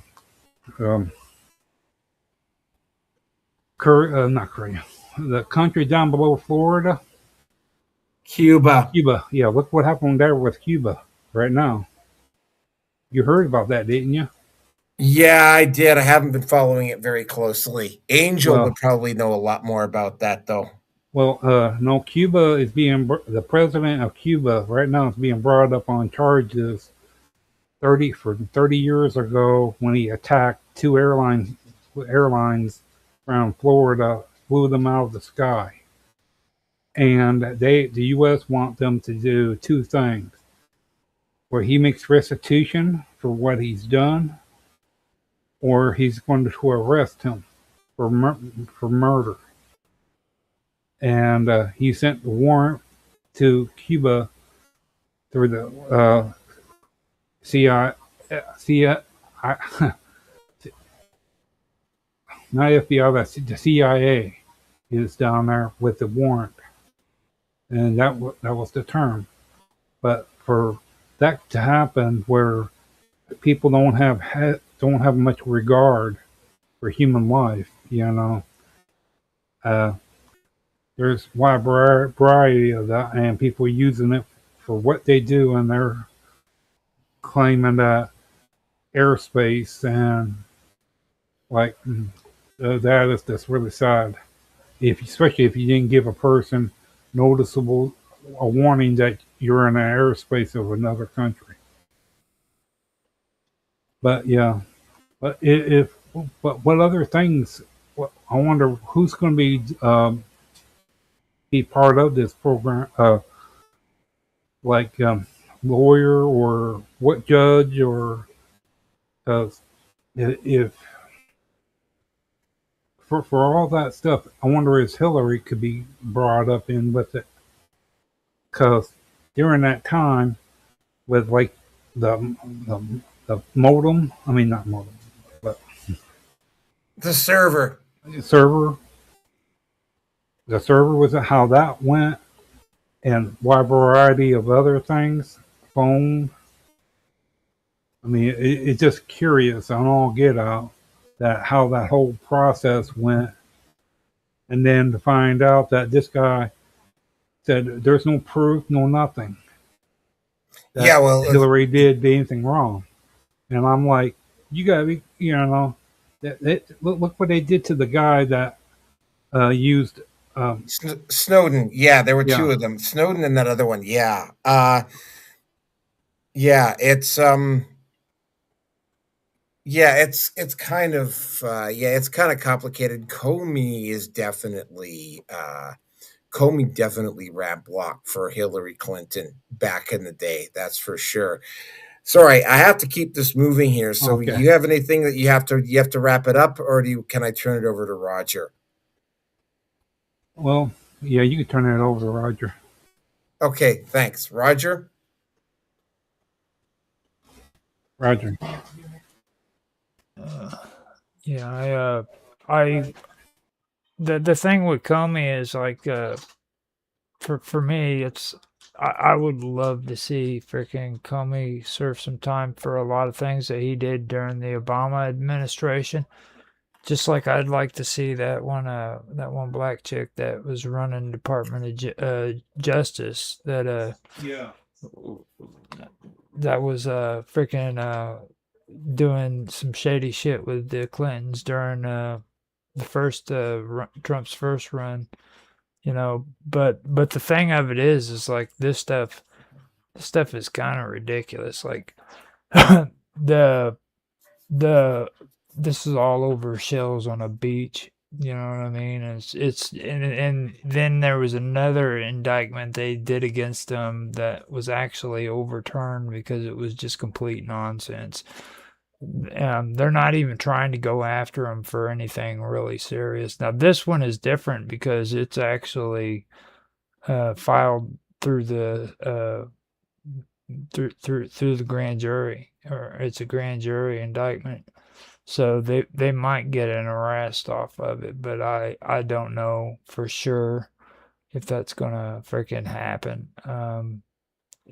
The whole thing behind this is that he made a photo and put it on the internet with shells shaped at 8647, which is what Trump and them have claimed is a sign of violence, but it can also be determined in a lot of things, because 86 is a term that's commonly used in restaurants when it's when they use the term sold out, which Donald Trump is a sellout. You know what I mean? And it also it's an informal way for meaning cancel or get rid of. So you could see it as him saying Donald Trump's a sellout and we need to get rid of him, you know, because there's a lot of people who do believe that. He's one of those people who tells you everything you want to hear, and then when he gets into office, he does what most of the politicians do. He backslides, you know what I mean? Supposed to have been a president that wasn't for war. He's pushing us into a war. You know, freaking Guantanamo Bay kind of shit. Sending freaking Hispanics to freaking Guantanamo Bay and all of, I mean, he's just completely gone against everything he was supposed to be for. I mean, and I'm somebody who actually voted for the man. And now I'm actually starting to think twice when it comes to January the 6th, because I've started actually doing research on what freaking QAnon is, man, and that's some pretty disturbing shit, you know. These people want to freaking abolish the Constitution of the United States. Then after they abolish the Constitution of the United States, they want to freaking create or turn our government over to the military so that they can have military tribunals so that they can execute politicians and judges. And we're supposed to just accept that with open hands. This is what QAnon is teaching, and their whole thing is they follow Donald Trump. He's their patriarch. He's the one that's going to lead them to freaking this new government that's going to take the place of the Constitution because it's obsolete. You know, I've got a very, very, very, anything comes out of Q, I take with a very large grain of salt. It's terrifying when you stop and think about it. You know what I mean? These people, when you hear a lot of these people on the internet that are talking Trump up, they're speaking right out of the QAnon handbook. You know, and that's the most scariest part about it. It's like when you start freaking, because for a long time I'm sitting there and I'm wondering why the hell are these people freaking talking like this? Because it's crazy shit. And I come to find out this is what they're doing. They're feeding off of this QAnon crap. And so I mean, anyway, it comes when it comes to Comey, man. I mean, like I said, I think he did wrong too, but I don't. I see this more as vendetta than actual justice. And for me, all I want to see is freaking law and order established again in our country, because too many things are confusing as it is. A lot of things don't make sense. And I believe that the people who are responsible for freaking that are wanting us to be confused so that they can freaking do things that aren't really good for the freaking American people. I think the worst thing in this country would be freaking us not having a constitution and being ran by the military, you know. So that's all I got on that subject. All right, so that concludes that particular section. Here we go. All right. Next interlude is Mission Control by Retrowave. So here we go.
Okay, guys, we are at the next topic. We are also well past 2 hours here.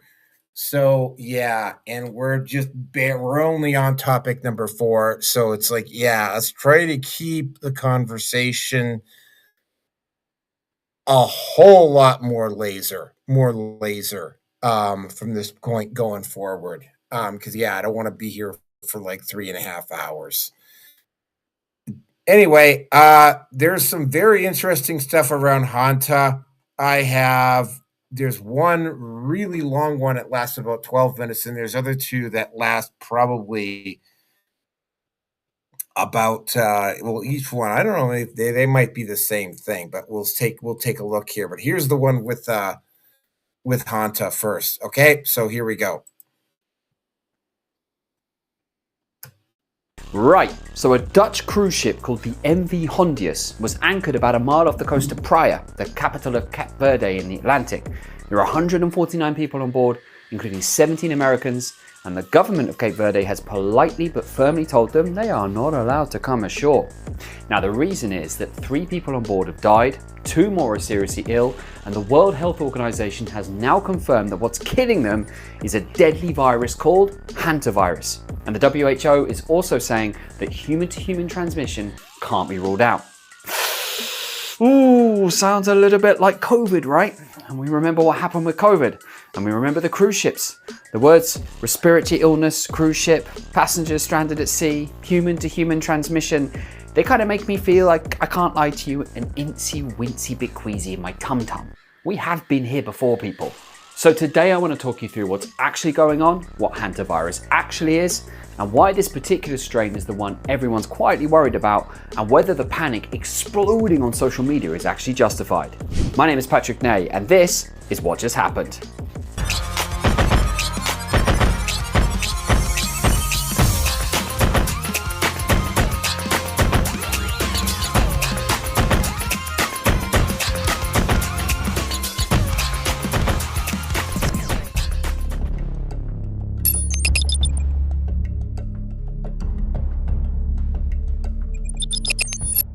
The MV Hondius is a polar expedition cruise vessel.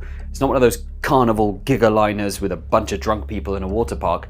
It's a small ice-class ship, 80 cabins, maybe 170 passengers plus 70 crew, and is run by a Dutch company called Oceanwide Expeditions.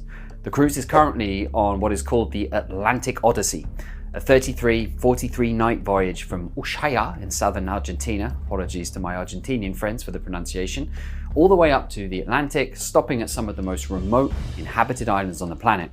Places like St. Helena, Tristan da Cunha, Ascension, the kind of places where if you get sick, you are a long way from hospital. Now the ship left Ushuaia on April the 1st.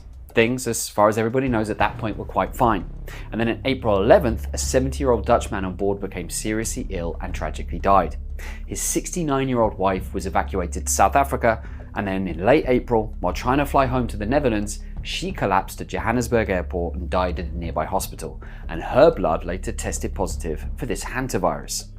Then a British man also fell ill on board in April 27th and was airlifted to Johannesburg as well. He's now in intensive care in critical condition. He's the second confirmed case. Then on May 2nd, a German national died on board the ship. Sadly, his body is still on board, and 2 crew members, one British and one Dutch, are also now showing acute respiratory symptoms and need urgent care. According to the WHO, all of the ill passengers became sick between April the 6th and April the 28th, and they had some really nasty symptoms. Fever, gastrointestinal problems, rapid pneumonia, acute respiratory distress syndrome, that sounds horrible, and of course, shock. The ship requested permission to dock at Praia, Cape Verde, which has a population of about 500,000 people, and they said no, quite reasonably. They wanted to protect their own public health. So now the cruise operator is considering sailing the ship with these poor people on board, the dead bodies on board and sick people on board, another 1,000 miles north to the Canary Islands in the hope that the Spanish authorities will let them dock. I don't know about you, but I am sure glad I ain't on that boat.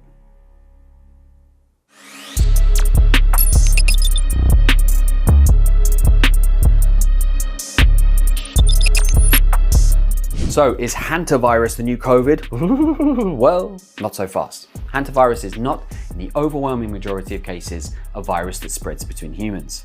According to the CDC, it's almost always picked up by inhaling aerosolized particles, I love that word, from the urine, droppings, or saliva of infected rodents. Not so cool. Now, you go into a shed, I don't know, that hasn't been opened up in a year. You sweep up some of the old droppings, you breathe in the dust. That's the classic transmission route. If you've heard the word hantavirus before, it's probably because of one very, very sad story. The actor Gene Hackman's wife, Betsy Araka, died of hantavirus pulmonary syndrome at their home in New Mexico last year.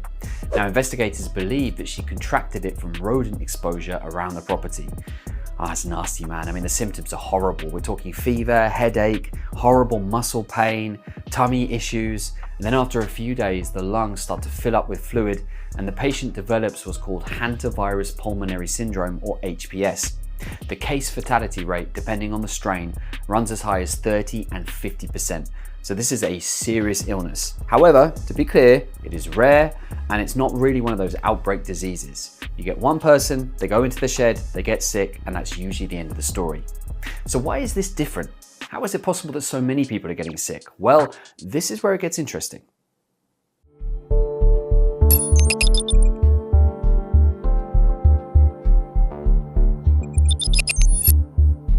There's a particular strain of hantavirus called the Andes virus, or ANDV, and surprise, surprise, it's named after the Andes mountain range where it was first discovered in '95.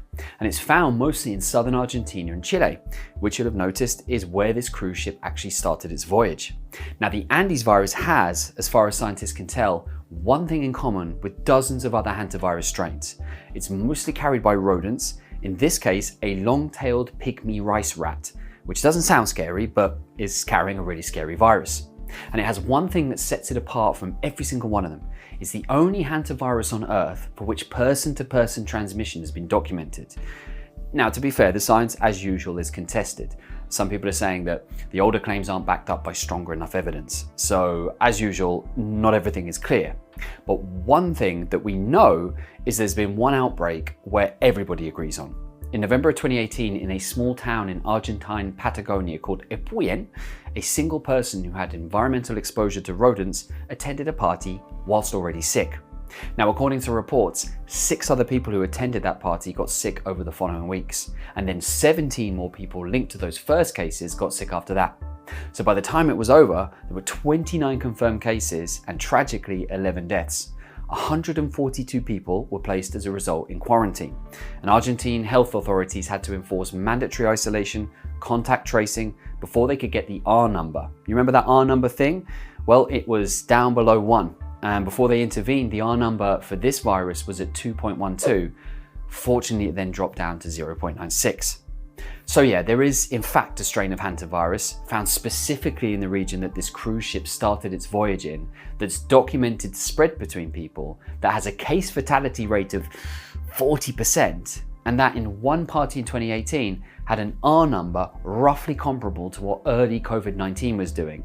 And that's the bit which is making the public health people a little bit nervous.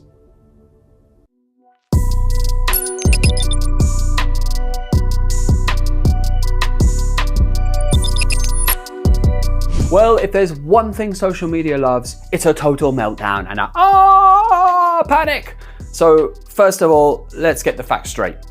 Firstly, the WHO itself has said that the risk to general public is actually low. The regional director for Europe said there's no need to panic. Usually makes me panic, I don't know about you.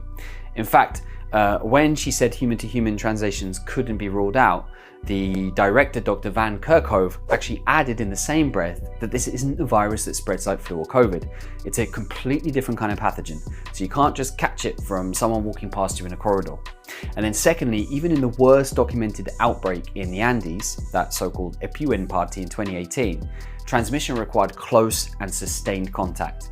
So family members caring for the sick people who've got the virus. People sharing some kind of enclosed space with someone who was really symptomatic at the time. So this isn't the kind of airborne respiratory virus that we saw in COVID. And then thirdly, hantavirus has an incubation period of 1 to 8 weeks. That's a really long period of time. It means that a lot of these passengers may have been exposed weeks ago, individually even, before they ever boarded the ship, maybe even during one of the shore excursions that they did in Patagonia. So the cluster that we see on the ship might not actually be a cluster at all. It might just be several people who got exposed at the same time, independently of each other, and then just happened to get sick at the same time. And then fourth, and this is the bit that sometimes actually gets missed off in these stories, the things that people are doing right now are working. Cape Verde immediately refused entry. South Africa and the Netherlands are coordinating their medical evacuations. The WHO is on the case, and the cruise operators have all of the passengers in cabin isolation. The ship is being disinfected, so the public health system right now is doing the thing that public health systems should do. So it doesn't look like we're about to have another global pandemic, mercy Lord. However, what we're seeing is a useful and kind of unsettling reminder of how fragile our health is and how fragile the systems are as well. You've got one ship, a handful of sick people, one super horrible virus, and all of a sudden you've got bodies on board, a country shutting its ports, 1,000-mile sail to find somewhere that'll take you, and the WHO holding emergency briefings. We've spent a few years telling ourselves that we've learned something from COVID, and the MV Hondius is in a small way a stress test of whether that's actually true.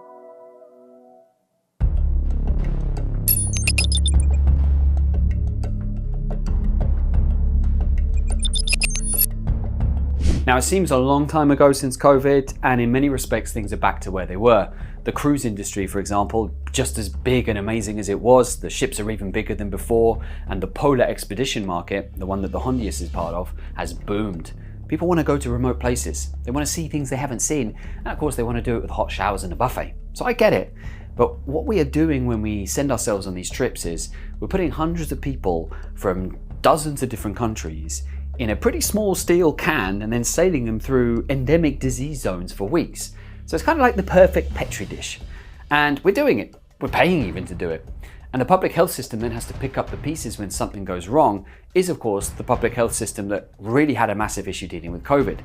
So it seems to me that the lessons of the Hondius, assuming, and please God, that it ends with the patients recovering and the ship being able to dock somewhere safe where the virus can be taken care of, isn't that hantavirus is the next pandemic.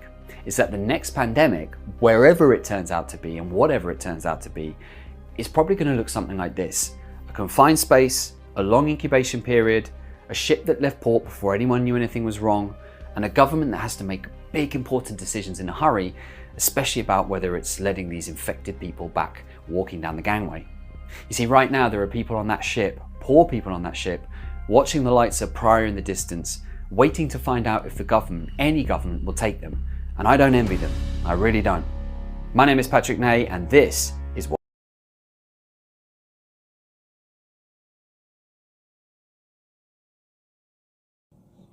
A French woman linked to the MV Hondius hantavirus outbreak is critically ill in Paris after being airlifted from Tenerife.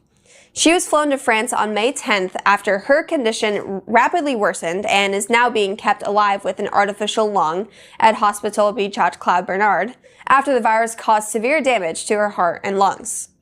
Health officials believe she contracted the Andes strain of hantavirus after close contact with infected travelers on the cruise ship.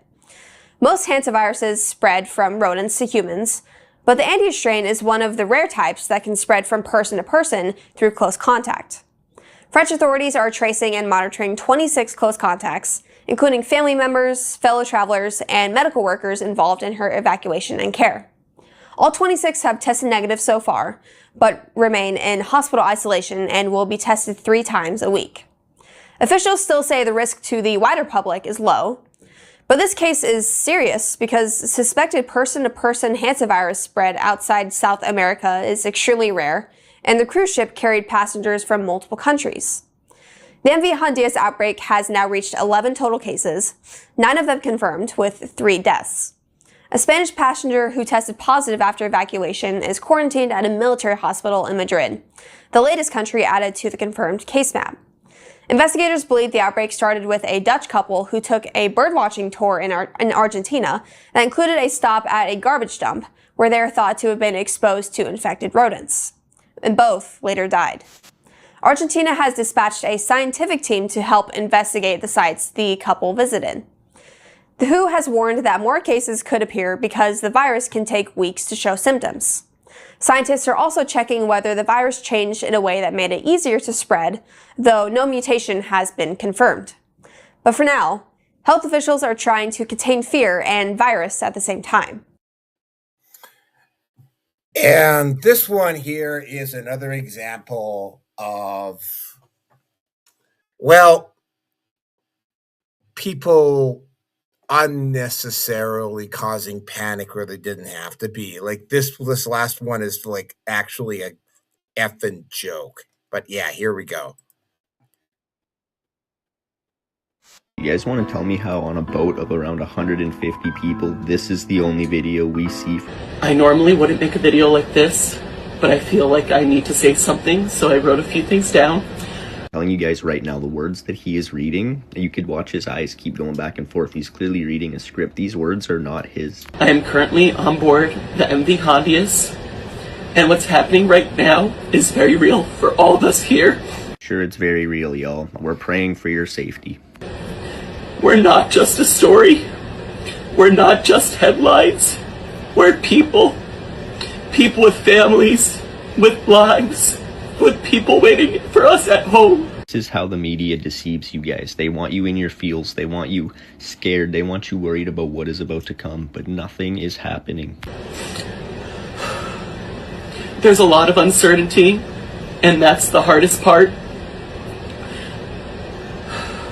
All we want right now is to feel safe, to have clarity, and to get home. So if you're seeing coverage about this, just remember that there are real people behind it. Yes, real people like Bill Gates, Dr. Fauci, the WHO, the WEF, the CDC, they're all fucking working together. And that this isn't something happening somewhere far away. It's happening to us right now. Again, more yapping to keep you guys scared and in fear. I'll share more when I can, but for now, I just ask for your kindness and understanding. Yeah. Okay. My understanding is that hantavirus, it's not like the flu. It's not like tuberculosis. It is not very easily transmissible. Most forms of hantavirus usually get directly inhaled by feces from rats, obviously, and it does not spread to other people. That last video, though, you saw is just a confirmation of, because, like, I mean, the guy in the green shirt, like, he actually goes out and he shows people, like, lying on the floor of the dining room in the of the cruise ship. The only problem is that portrays a complete lack of knowledge of how Hanta works. Hanta, and I remember this because Laurie Garrett in The Coming Plague actually covered an outbreak of hantavirus in the Four Corners region of the United States at one point. Hanta has a very, very long latent period, which is, by the way, why the first video the guy was like saying that they may not have even gotten this on the ship. Like the couple that did this kind of went off on a little excursion of their own. They may have overnighted it in a place where there were mice of the sort, and they just happened to breathe in the fumes of these mouse droppings and got sick that way. And of course, they didn't really feel it until they got back to the ship, right? It's not one of those things where you just suddenly get sick and you just drop dead on the street, unless you're like one of those people that gets really stubborn. Again, Hanta is extremely hard to spread via just like aerosolized droplets. I gotta point out that Hanta, well, it's not as it doesn't burn out as quickly as, say, Ebola, because by the way, Ebola does not spread very easily at all. You cannot, the Ebola does not, you have to actually exchange bodily fluids to get Ebola. Hanta is not as bad as Ebola. At the same time, though, it is in the same category as Ebola.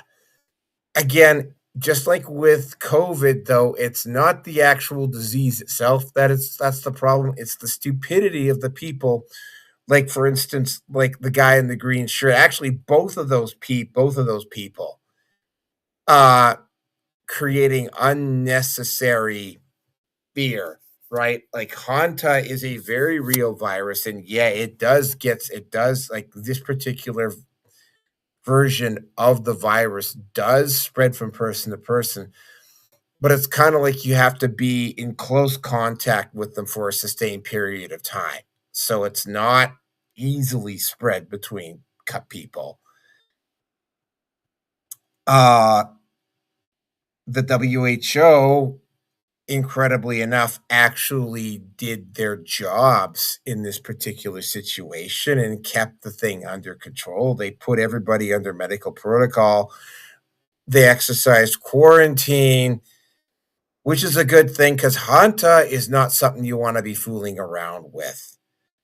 But like with every medical pathogen that you deal with, it's not the actual disease itself that's usually the problem.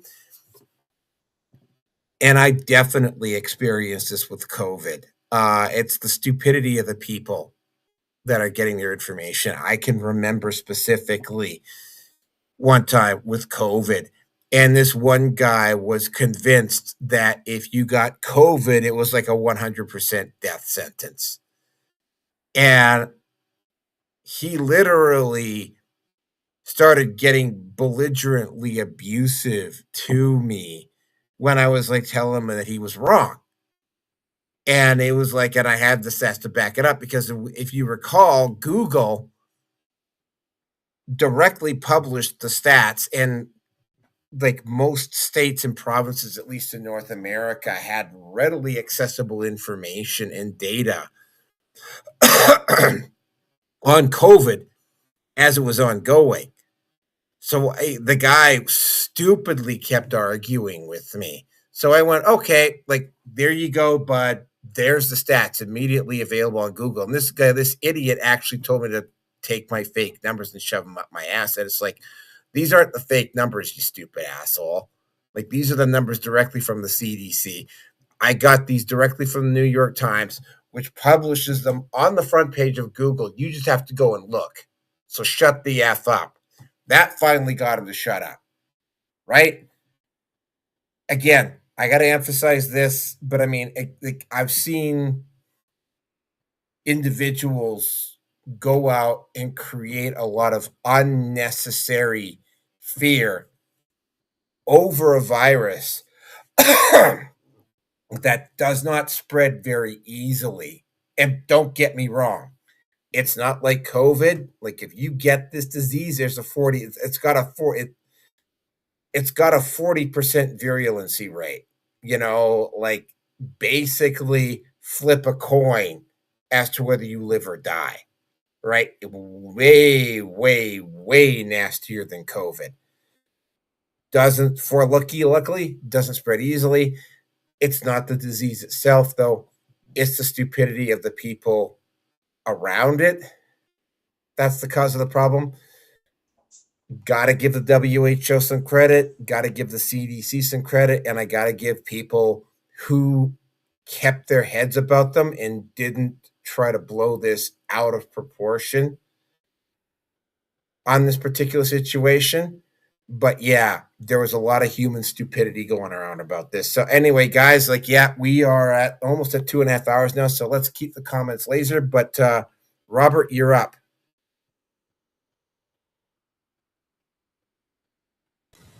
Well, they have said there's 3 ways of getting it as well: animal saliva, where it can soak and dry up. But if you got wet hands and you touch that spot and it gets it activated, you can by touching it. But they can bite through the lava or the piss, and the same thing with the droppings. You can dry up and turn into vapors, and you can breathe in that stuff as well too, doing all three as well. And they didn't really say how. Okay, it could have went through delivery of packages, food and supplies and all that as well too. Them critters could have climbed up into the packages. They do not, they might not have a thing of checking the packages, make sure critters ain't in the pack crates and all that when they get on board the boat. Just like it would be a good way for that to happen as well. Just not them getting it, but to be put on board by doing it like that. And well, one thing they could try to help with it is like an alpine thing, like the hospitals do here in the U.S. But yeah, with all them people that have been caught with it, and well, that's it. All right, that was quick. Okay, Roger, you're up. I was telling him he needed to stay on topic. He ran out of stuff to say. Robert, something else. Now, the hantavirus, I'm really glad that you said that when it comes. Now, I don't ever say anything nice about the World Health Organization. The only thing I do have to say bad about them in this situation, though, is I should put my mic down, but the only thing I do have to say bad about them was when they first came out, they were trying to push the whole political thing on it, like because they came out on a lot of the CBC even had it on there at one point where they were trying to say that that because this was one of the consequences of the United States backing out of the World Health Organization and stuff like that when we had absolutely nothing to do with that. Now, that happened once, maybe twice, but it disappeared. I think somebody caught on and said, look, you need to cool that down. You know what I mean? That's the only issue I had about it. Now, it's like that last guy that was on there.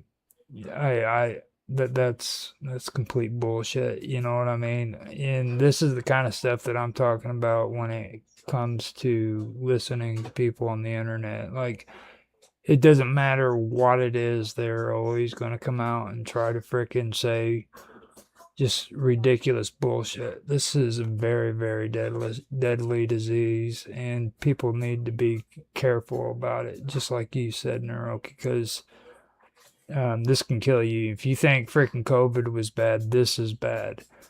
This is deadly serious if you get it. Like, it makes COVID look like a walk in the park. Right. And it's just like now they're talking of the CDC and all the World Health Organization is bringing up Ebola again in Africa. And every time something like this happens, like the last ship that was at our ports here in the United States that had Ebola, that they did the same thing, you know. But it's sad that something like this has to take place before anybody actually gives notice to it, you know. And this happens all the time in Africa. Entire villages are freaking just decimated because of viruses like this. And in South America too, it happens all over the place. So I think that's it's sad that it happened, you know. And there was something else too that's been out about this, and a lot of people get it confused. And I've been hearing a lot of these soothsayers talking shit about this virus, and they're saying that before 1993, freaking that the CDC said that hantavirus couldn't be contracted between humans. They never actually said that. People got that mixed up because before 1993, the only hantaviruses that we knew about were cause basic respiratory diseases in humans in North America or after it. But the thing of it was is before that we only knew of the variances that came from Europe, which usually caused freaking problems to your freaking kidneys and everything, So that's what happened there. But in '93 in the Four Corners area here in the United States, we had an outbreak of it, and a lot of people don't know about that. But the CDC actually found out about this new strain, but they named it Sin Nombre, and you could catch that because of deer mice. Now that was only. Oh, that one was even more deadly than the one that was on the Hondius. So that one was like, I think it was like 75 to 90% fatality on that one. And that one right there, see, the confusion is that one you could only catch it because of the mice. It wasn't human-to-human contact. The reason why they started realizing that it was human-to-human contact was because they found out the new variant that's called the Andes virus, which is the new strain that's out that comes from Argentina and areas like that. Now this one you can actually catch human to human, but it has to be very close contact. You know what I mean? You just can't. You can't do it because you freaking shook somebody's hand or they coughed at you or something like that. It has to be something that's intimate and close for a long period of time. So, but it is deadly. You catch this stuff, you're dead. It's a coin flip is what it basically comes down to. Well, I don't know. I mean, from what I'm hearing, dude, it's a very, very dangerous coin flip. We got 40 people here in the U.S.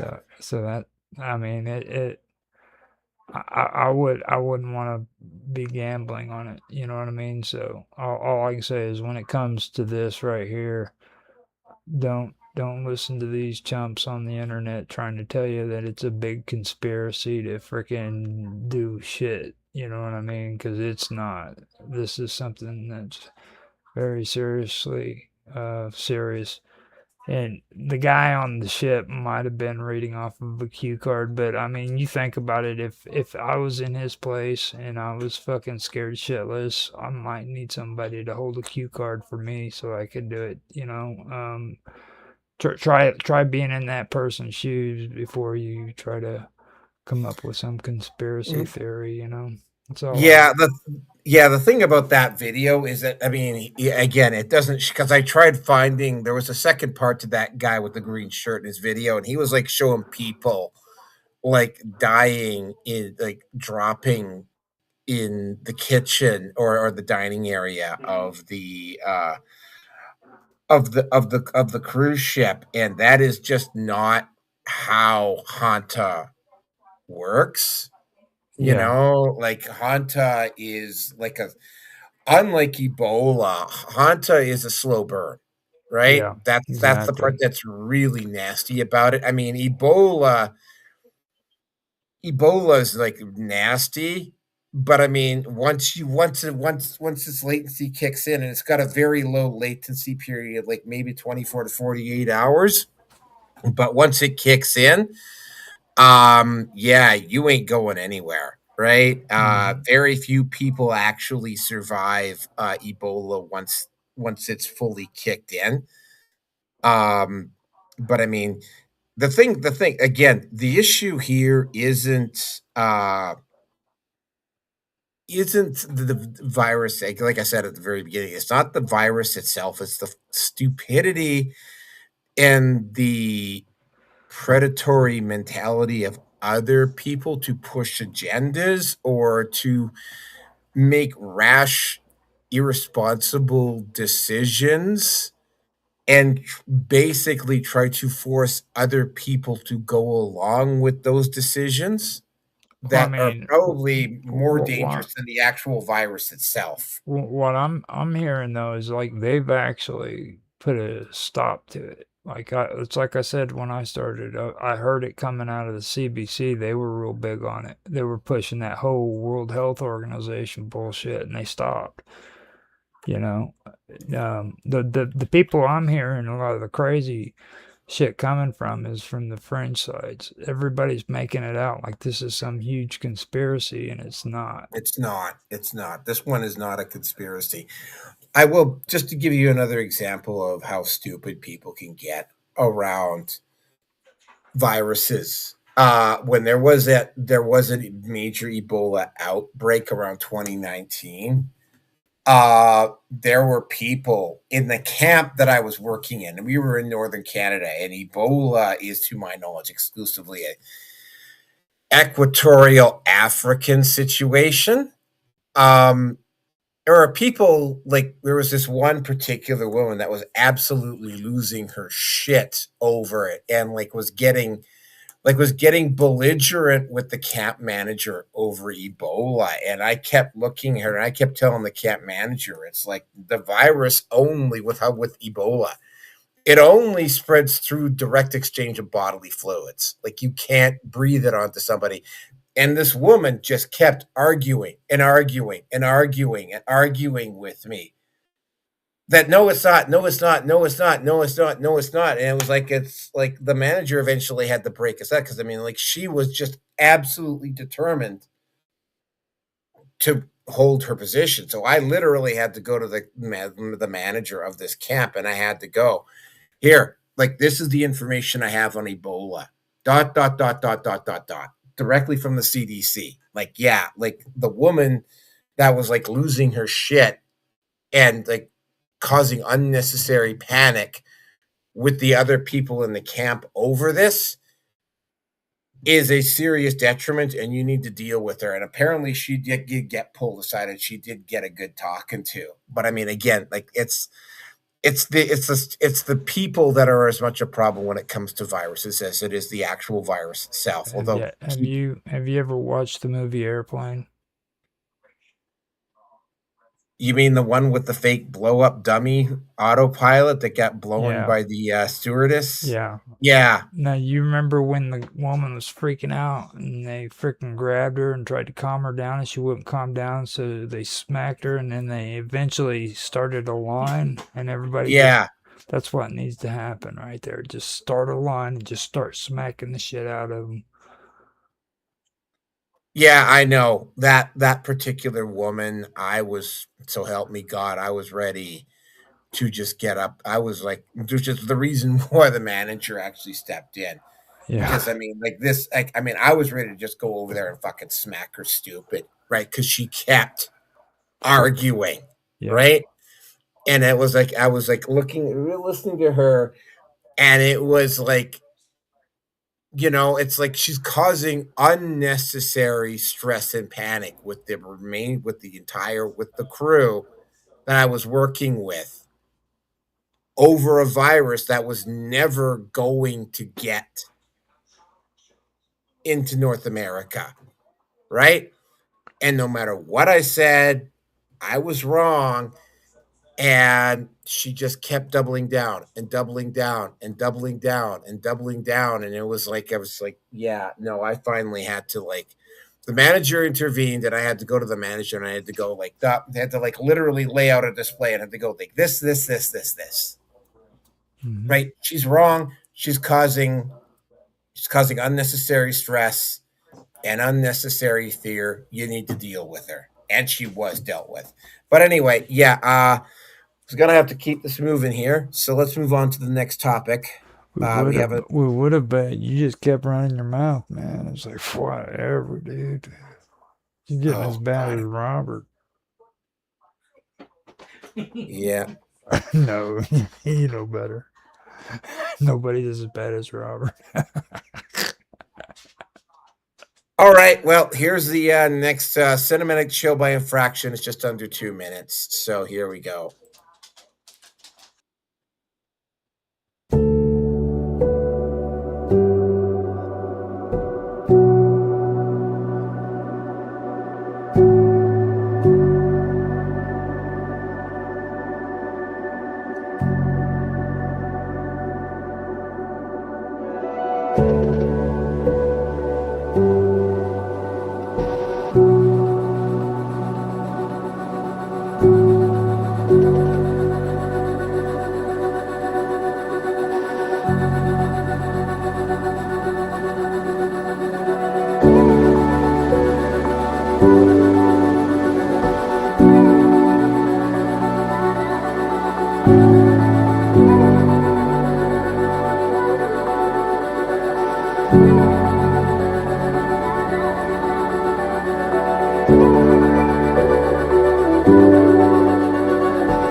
Topic number 5, Daily Wire. Okay, there's a fairly lengthy set of videos around this. So yeah, I'll just play them through. This will give you a little bit of a prepper. So here we go. A conservative media giant is looking a lot less giant. What happened to the Daily Wire? You know, behind the big name polished videos, the confident headlines, there were growing signs of real trouble there. Subscribers dropping, layoffs hitting, and questions swirling about whether or not the brand has lost its core audience. Remember the exit of Candace Owens, whose departure and public criticism does appear to have taken a big part of the audience with her. That was following the October 7th attacks, which seemed to launch the network's shift from what some people thought was America First to excessive warmongering. And then just days ago, reports that failing mega network has made massive layoffs. We're talking about up to 60% of employees have been fired. An absolute bloodbath, as Candace Owens rightly put it. But there is more here.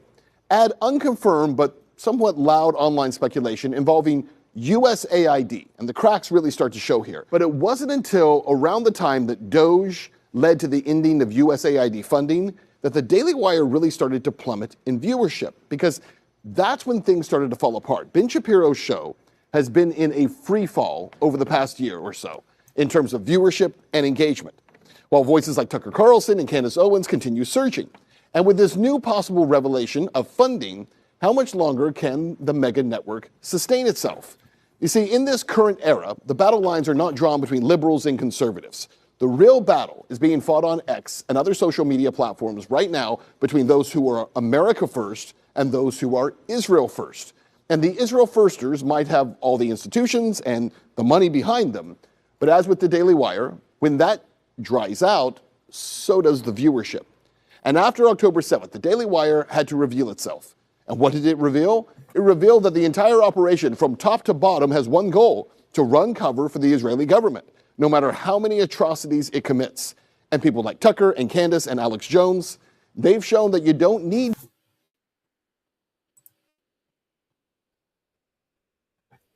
They don't have an audience. You could argue maybe they never had an audience, and they don't even need to make money. If they run out of money, more money will be provided to them. If they don't have an audience, it doesn't matter. They will be kept afloat by outside money, because the purpose is not to have a large audience that is on board and even to create a competitive product. The purpose is to flood the zone with their kind of messaging and to say it as confidently as possible. It exists so that somebody like Ben Shapiro can LARP, can walk around with his chest puffed out like he's an authoritative figure and say the only way to be a conservative is to be pro-Israel. The only way to be a Republican is to be pro-Israel. The only thing to be is to be a pro-Israel Republican. That is what they are designed to do. You want the proof? Take a look at the Free Press with Barry Weiss. Free Press was founded by Barry Weiss about a half a decade ago, with seed funding from Peter Thiel, Andreessen Horowitz, that whole little tech network, Joe Lonsdale, very pro-Israel crowd. They never took off. They never had a huge audience. There was never a mass audience of people clamoring for more Barry Weiss. She's not famous. She's not popular. She's not respected. She's not smart. She's an idiot. What she is most well known for is when she was on Joe Rogan and said Tulsi Gabbard is an Assad toady. And Joe Rogan said, "What's that?" And she said, "I don't even know what I just said. I don't even know what that means." That's what she's famous for. Nevertheless, she got money to start this outlet. It never took off. Nobody ever read it. I don't even know if they were ever profitable. And what happened in the past year? Jewish Zionist billionaire Larry Ellison, at one point second richest man in the world, acquired the Free Press through his son at CBS for $150 million. And she got a golden parachute out of her failed project. Now she's editor-in-chief of CBS. Falling upwards, failing upwards. She didn't make any money. She's not a media genius. She's not even good at what she does. She's not a media mogul. She's not smart. She's not competitive. No audience, not popular, not beloved, not profitable. And yet after years at the Free Press, she gets a $150 million acquisition and the mother of all promotions. She's the editor-in-chief of one of the big three networks at their news bureau. And then she goes there and runs CBS into the ground. She hires a Jewish Zionist to be the anchor for the nightly news. He's the worst rated anchor in CBS history. She takes control of CBS News, worst ratings in CBS history. Is she going to get canned? Is she going to get fired? Is CBS going to go out of business? No, because CBS and CBS News and the Free Press are just one small part of a huge conglomerate. And that aspect of it does not need to be profitable. The money is fungible. And so the Jews that own everything, the Jewish billionaires that own everything in these giant conglomerates, in these asset managers that all own each other, they will just move the money around and they will keep their media operation afloat because, again, the purpose of the media outfit is not to rake in the dough. Yeah, I'm not a big fan of Fuentes, but I mean, in that particular case, he had a point. I got one more video to go through here. This one by Candace Owens. It was oddly demonic, unlike anything we've ever seen. The President of the United States posting photos of my ugly mug. Why? Why? I think I look kind of cute, actually, in that photo. Thank you very much, Mr. President. I would have smiled, ladies and gentlemen, if I had known that one day the Prezi was going to post it. I would have smiled a little bit, so maybe smirched in the photo like this under that bandana. Publicly, everyone knows that also Laura Loomer has been stalking me. But I've been telling you guys, my real stalker in life is Ben Shapiro, okay? Since the day that I was fired from the Daily Wire, he has not stopped trying to bankrupt my family. It is almost comical at this point. We've learned to just laugh at it. It never goes away. We were laughing at the fact that he's just kind of allowed to pretend to be this normal public figure, but he's low-key a deranged stalker. And like he just sort of hides behind it, tries to dignify the stalking through legal filings. It's like, oh no, it's fine that we sent an intern to follow her at her event after we followed her. That was after we fired her. That was our right. It's fine if we keep just using legal abuse as a strategy. And I mean, for every little infraction, like they were monitoring my likes. Back when you could see likes on X, I was facing serious lawsuits over you liked this tweet and it was a bit disparaging to us. Stalker, just full-blown stalker vibes. It all made sense, though. It all made sense when phone calls started coming in, emails started coming in regarding the Daily Wire layoffs, which began, I am told, on Thursday, actually, continued through Friday.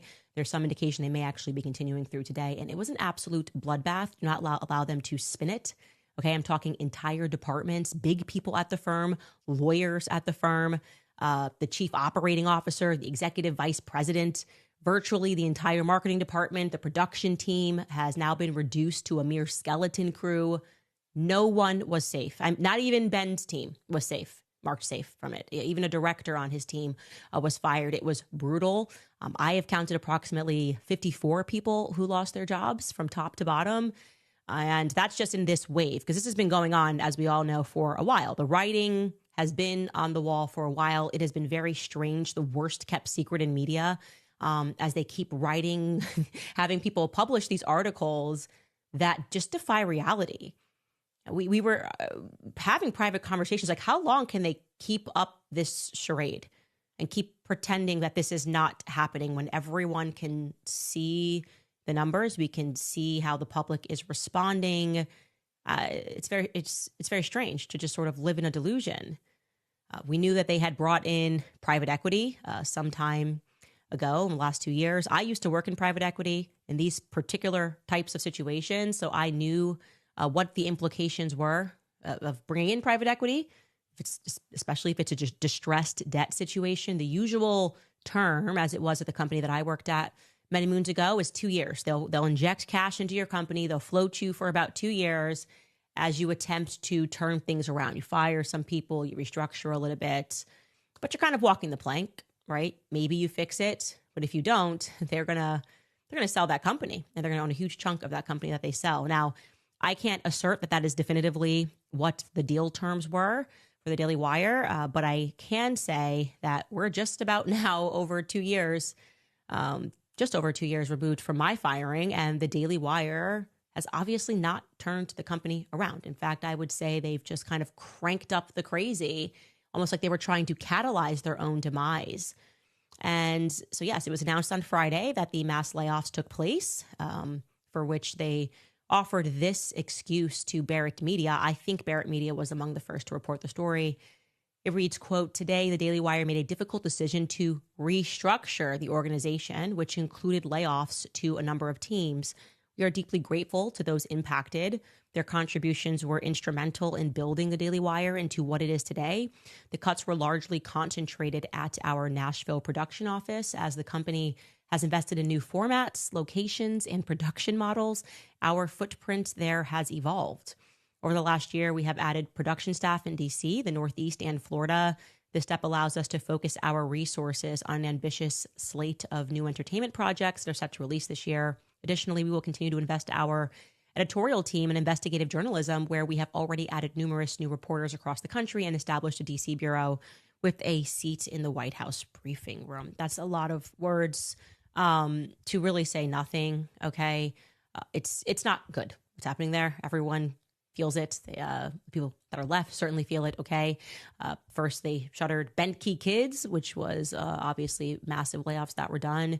Then they quietly got rid of their sports department. That was the Crane and Company show that they were running. Now they're firing over 50 people in a span of 24 hours, and they're claiming it's just restructuring. People in DC also got fired, so it's not because they're suddenly pivoting and building in DC.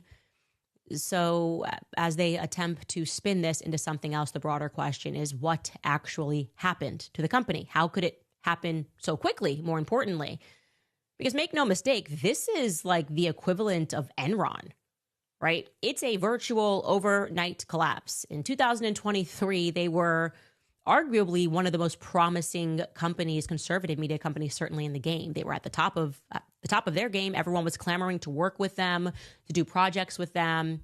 And now we fast forward to 2026, and generally speaking, again, I'm speaking generally, everyone hates the Daily Wire, right? We just hate the Daily Wire. How is that possible? Well, there are multiple assessments that are floating around right now. Of course, many people directly associated their demise with the never ceasing war against me, which began with my unnecessarily glorious public firing, supplemented by a staggering claim that Christ is King is anti-Semitic. People were going, God will not be. Now, when this all started, the situation was such that, I mean, it was like, and this got pointed out by Rearson when he was on the show. Rearson pointed out that it's not a strange coincidence that the Daily Wire suddenly started getting itself into deep financial trouble the moment U.S. aid got shut down. Controlled opposition. I saw I saw a couple of things very early on. Daily Wire's inability. And by the way, this is not just the Daily Wire. There's a lot of companies. I mean, one of the biggest jokes I ever saw come out of the Daily Wire was they did that when they did that show on the Red Pill. And ironically enough, we just had Candace Owens on. And I actually, when they did this show on the Manosphere, and I listened to the entire thing, and I was like, 4 guys, 1 girl, and the one person who was the most knowledgeable about the Manosphere was Candace Owens. Now, don't get me wrong, Candace Owens is not a perfect human being. I suspect that she may be a little bit off base with Erica Kirk, but I mean, I haven't gotten into that. I haven't gotten into that aspect with her. Other things that the Daily Wire did is that the guy who's no longer, I can't remember what his name is, but he actually wanted to start a actual full-blown entertainment division. Now, they did come out with a couple movies. One of them I can't remember because I actually downloaded it and watched. It was actually kind of funny, but the other one didn't really go anywhere. And they brought in Brett Cooper, and Brett Cooper didn't really resound as strongly with audiences as Candace Owens did, and Brett Cooper eventually left. So, there was that, and trust me, running a media entertainment company, especially a film production company, you have to basically go big or go home. That's more or less what you got to do with a film studio. You can't just do a movie. You have to do like 10 or 12 movies. And statistically, only 1 or 2 of them are actually going to make money. And the others, there's got to be a few more that break even. Most of them are going to be money losers, right? So you can't just make a movie. You have to make multiple movies if you're going to be a small studio. And trust me, when we get into we talked about Angel Studios, and we're going to be talking about the Odyssey here. And there's a lot of ways to mess things up.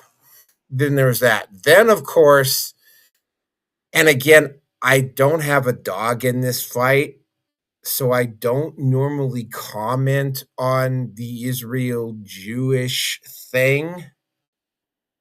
But, yeah, in particular, Ben Shapiro kind of pushed that.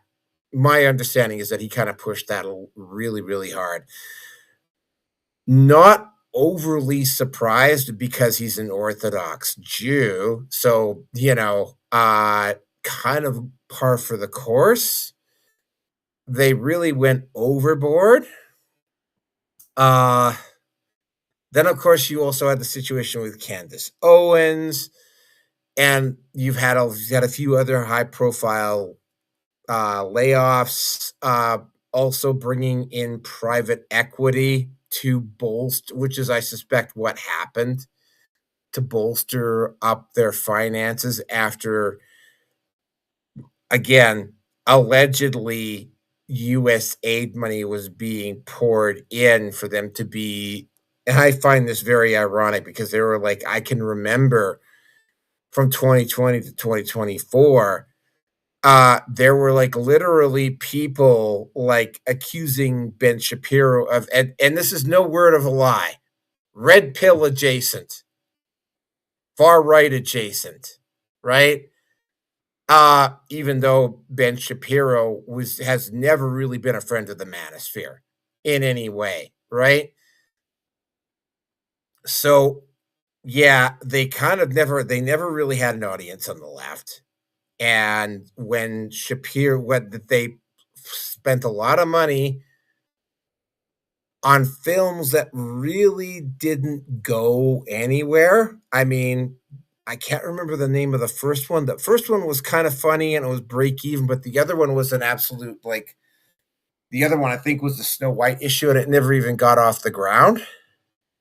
Right? It was so I mean, that's a lot of money. Like that was probably 7 or 8 figures worth of, well, I'm going to have to say it was probably like 8 figures worth of revenue and money that just basically went into a black hole. Because it's not just the actual shooting of the movie itself, it's the advertising, it's getting distributors and blah, blah, blah. And if you don't have distributors, then you have to be your own distributor. Yeah, it's a very long, complicated process and it's very expensive. So am I surprised that the Daily Wire is in the trouble that it's in? No, I'm not. Kind of sorry to see them go.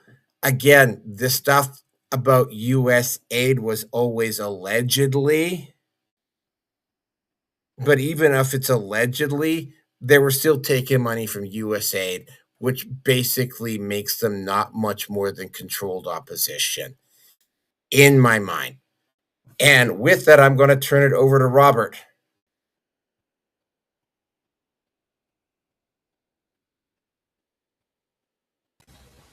Well, these are the guys that were making it out like they were part of the government taking money.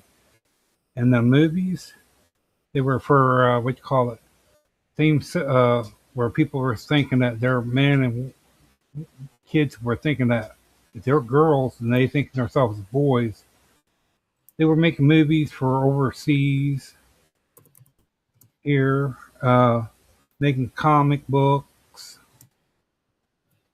a variety of things, running into billions of dollars. Okay, going into other countries, showing these movies and all that people, and Donald Trump found out about it. And he when he was doing the bookkeeping and all that, he found out that like places like this had no real purpose of needing the money, and they were just right in with too about getting grant money for they more or less was helping too with people would write out grants for past one, and then they get money from them to where they can do these movies and whatever else they would want them to do.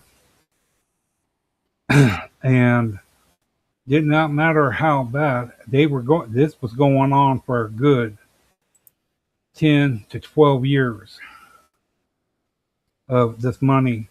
And we found out, the government found out that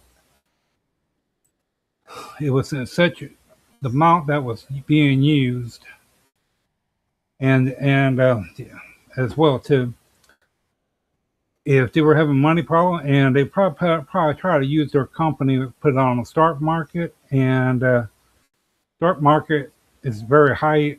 Well, the U.S. government permitted what you call ghost shares being used, where like if you got like 30 billion in shares split, and stock market you can make 4,000 ghost shares up, and they'll sell them, not the real shares.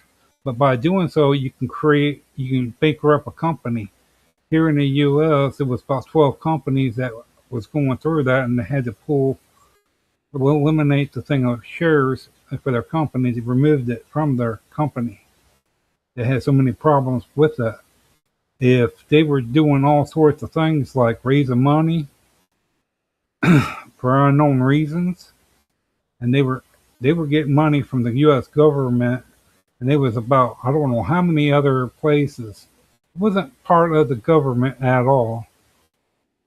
The food thing, they were using the food thing to make movies to show, but then instead of them, they were shrunk down to about here in the U.S. There's the office. They might be having like about 2,000 people working. That's it, compared to the size that it was before. And they couldn't show they could not show 1 red cent where in books doing bookkeeping. They couldn't show nothing of it, of where that money goes, what they spend it on, and all that. Was no sign of nothing. Like wasting all that money, and the government and Donald Trump decided, no, they can't show us where all this millions of dollars are going, and they're claiming they're part of the U.S. government. These places were acting like they were government, and they were getting grants and money and all that for all sorts of things, and they couldn't show where none of it was going at all, and it was being used for far more than other things that people might not know of. And yeah, they were doing all that.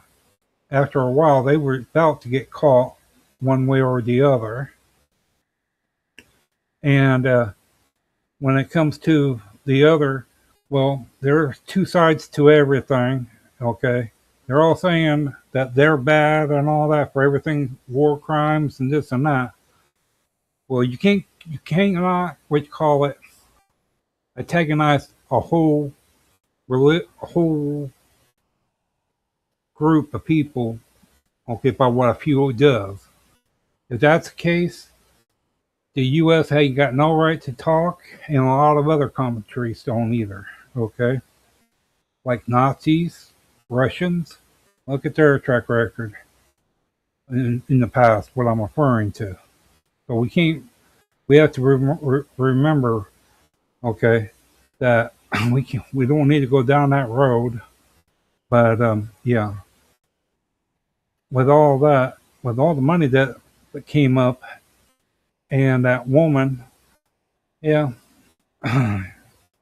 that does show that I don't. That it's really a mix-up situation, that is. But EBC and all that, well, someone had to see something in her, okay, for a person to be willing to stick that kind of large group of money and put her in charge of the whole process. Whoever does anyone know the process of whoever it was that did it? And well, like when it comes to all them jobs and all that, that's why people got to take better care of the situation. Follow like the Norway thing about how they do the jobs for people. Okay. But yeah, but I would like to know more about that, the process of what happened to how that woman got in charge of ABC and all that. That's a unique thing. I did not know that about. Barry Weiss, yeah, she failed up. Barry Weiss is an actual well, I don't know if she's a full-blown leftist, but she's definitely a liberal.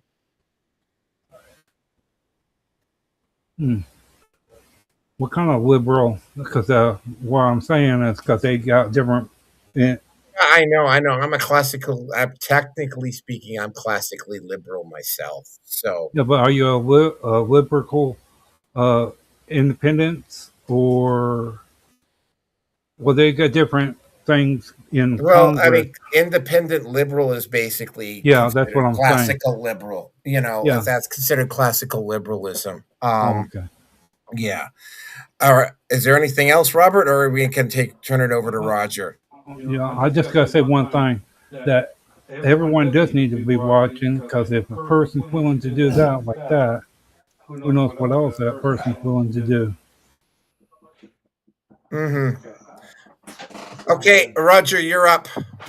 Well, with me, I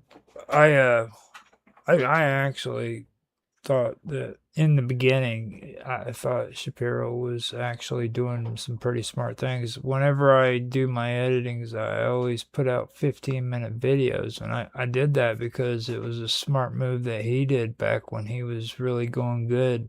He was on top of his game. He used to have these short clips that he'd put out where he did interviews with people, and he'd put them out so that people get a taste of what he was doing, you know. And I thought that was pretty smooth, and he was actually doing really good. But, you know, times have changed. I mean, I get people that still watch the 15-minute videos, but not like back in the day, you know.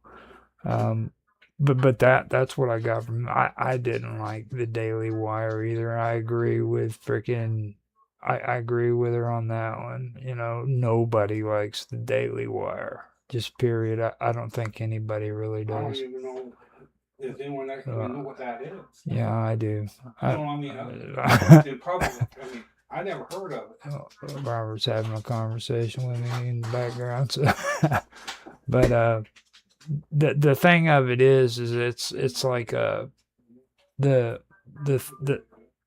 deal with that is I'm just gonna stick with the idea of what everybody says. There's been no evidence yet that the Daily Mail actually received money from USAID. You know what I mean? And the reason why is because it's still up in the air.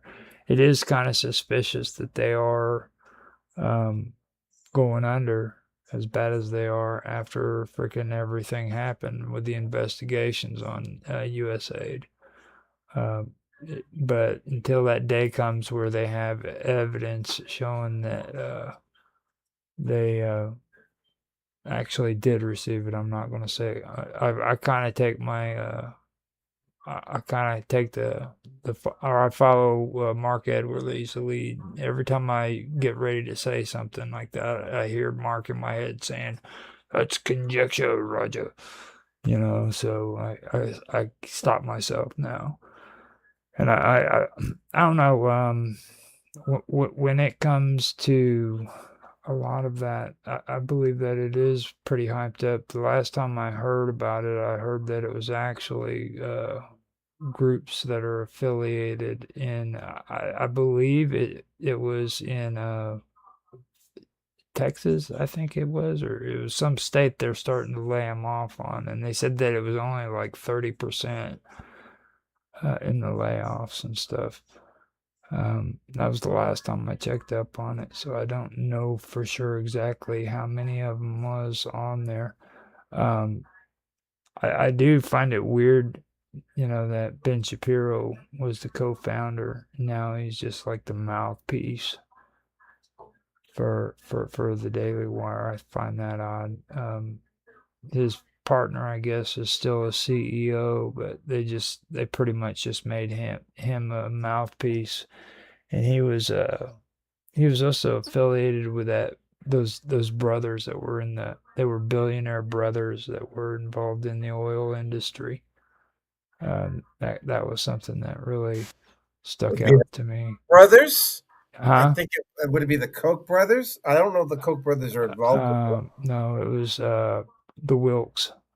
They were Ferris and Dan Wilkes, I believe is what their names are. They're well, you know, I mean, freaking people who are usually in the freaking oil business. Well, the Koch brothers is a really good example. And then you have freaking, Rumsfeld and all them that were all involved in it during the Bush administration. So you had a lot of shifty shit going on. That's just a little bit too freaking conservative for me. You know what I mean? I'm okay with. Don't get me started. I like I say, I live in Edmonton. The Halliburton compound, which is just south of the city of Edmonton in Atchison, 4 or 5 acres big. And here was the really, because I moved to Edmonton in 2005, which is the back end of Bush's second term. And I can recall when I was working as I was working security back then too. And there would be guys who would be working security at the Capitol building. And like there was one time we're getting off shift, and there was there's this helicopter in the air, and this guy looks at me and he goes, "You see that helicopter?" And I looked up at it and I go, "Yeah, I've seen it a couple times before." It was like a few months apart, right? He points to me and says, "Every time the helicopter comes up in the sky, Rumsfeld is here." And it was like, well, Rumsfeld's not supposed to be here. He's not supposed to have any dealings with his business operations. And of course, we all know that's just a crock of shit. Of course he is, right? Mm-hmm. And yeah, no, allegedly Rumsfeld came up to Edmonton, allegedly, at least 2 or 3 times. Well, he was vice president. Yeah. And the only reason he would come up here is because Halliburton has a huge investment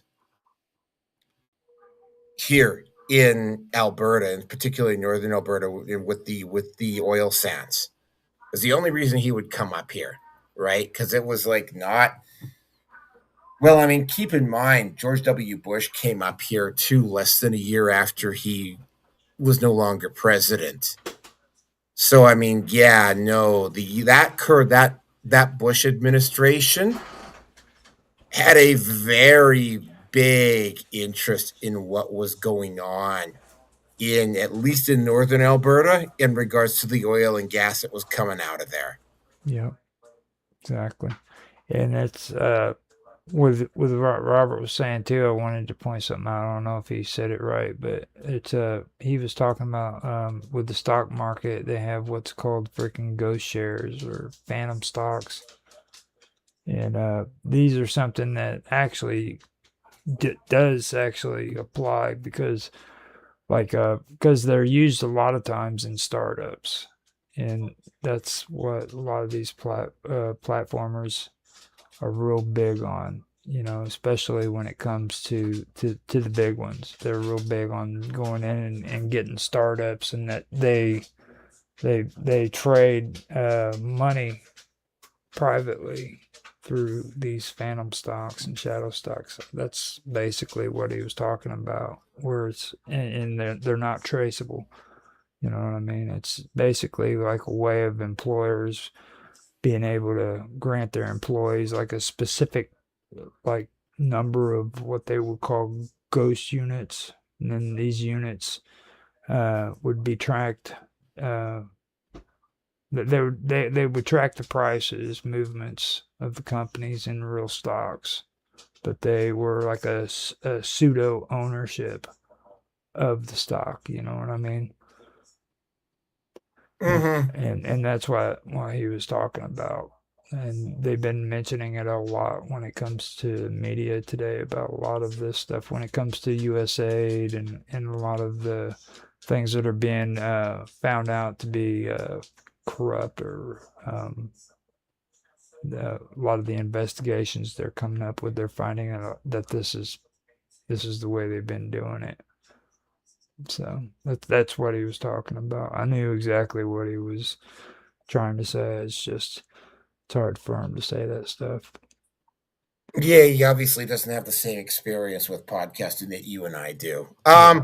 Okay, well, is that it? Can we move on to the last topic? There's one thing I want to say. There's there's going we're going to be talking next week on Friday about freaking the stuff that's going on in Canada concerning China and these automated cars Robert was talking about, as well as the freaking the dark warehouses that are going on in China, and they're selling these cars to Canada right now, and we're going to be covering that. And if you can make it on a Friday, it'd be appreciated. I think I'm working that day. You could send me the link, and remember, send me the link if you can. Send it either via Telegram or via Teams. I keep forgetting to check Elements, but I will try to remember to check Elements. Okay, Ari, is that it? Because we got one more topic to cover here. Yeah, I'm done. Okay, all right. So last musical interlude is Big Chill blog, Chillcom blog by infraction. Here we go.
Okay, the last part on this. Oh, we've got some fun videos on this last one here. Mostly involving Ellen Page. And I will get into why I have her. There's 3 of them here. Try not to laugh your asses off too badly, but I mean, you'll understand why I have Ellen Page here. Okay, so here we go. They're each combined. It's like less than 2 minutes between all 3 of them. So here we go.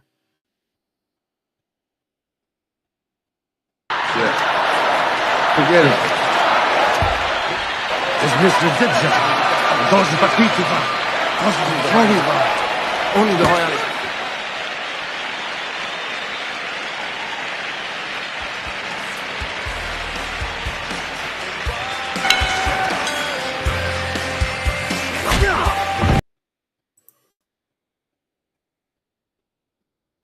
King Xerxes offers his respect, ma'am.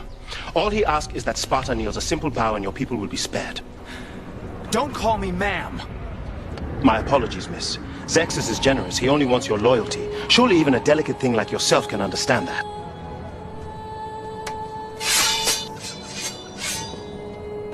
I said don't fucking misgender me!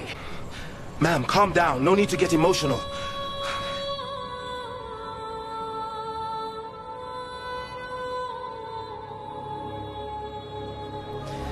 It is sir!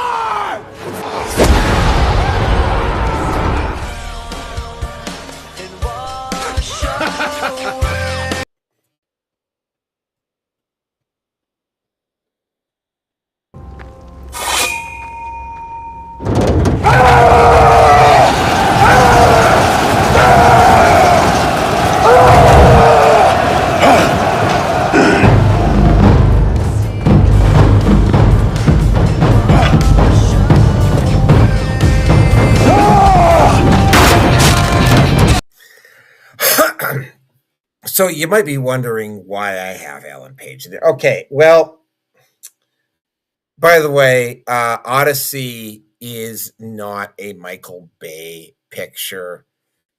I just got to throw that out there almost immediately. It's not a Michael Bay, not a Michael Bay movie. Now, the whole thing, though, is that I mean, there's just so much shit that is wrong with this movie.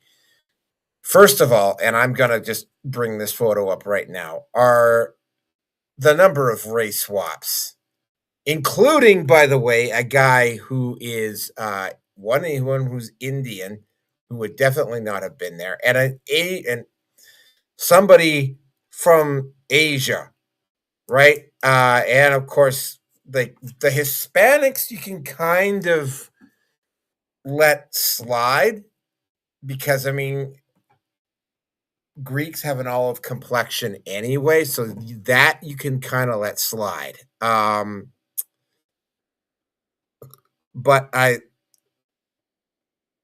casting Ellen of Troy as a black person, and Robert, not Robert, the guy from Britain, I can't remember his name right off the top of my head.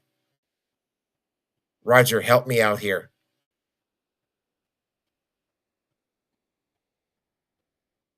The guy from Britain who comes on the show from time to time, the one who's like all like allegedly that type of thing. What's his name again? I can't remember. It's like Oh, the one dressed up. the one that comes on our show. Oh, Mark Edworthy. Yeah, Mark Edworthy. Yeah, Edworthy allegedly. But I mean, it's like Mark Edworthy. Edworthy has pointed out all, and I specifically said, well, if you really have a lot to say about this, then come on the show today. And he said he wanted to go to bed, but it was like, yeah, 1, 2, 3, 4, 5, 6, 7, 8, 9, 10 race swaps on this thing. And it's like, yeah, okay, all right. You might be able to make that work if it was a period piece about the Romans. You cannot make race swaps work with the ancient Greeks. The ancient Greeks, for all of their philosophy and all of their technology and they did produce some very wise and knowledgeable and very deep spiritual people. The culture itself was very, very supremacist. Like they would not have elevated. Like you could kind of see Roman culture. In fact, the emperor who took over after Commodus was born in Africa, and when you look at his features, you can kind of see that maybe he had some black ancestry in him. But I mean, the Greeks, no way. Like, absolutely not. They would not have had. And I don't really care if you want to call me a fucking racist for pointing this shit out.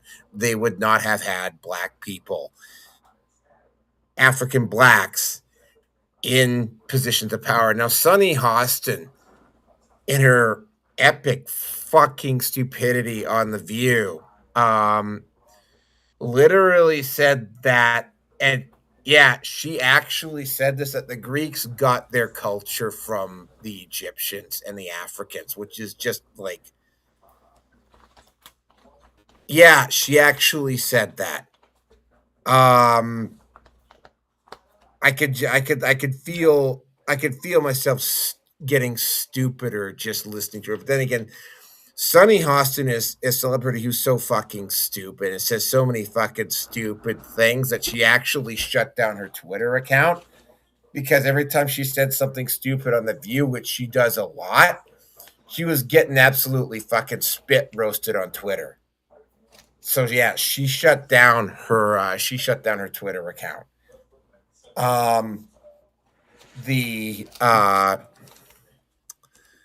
The issue with so you got the race swaps. You've got the press doing its usual stupid stuff.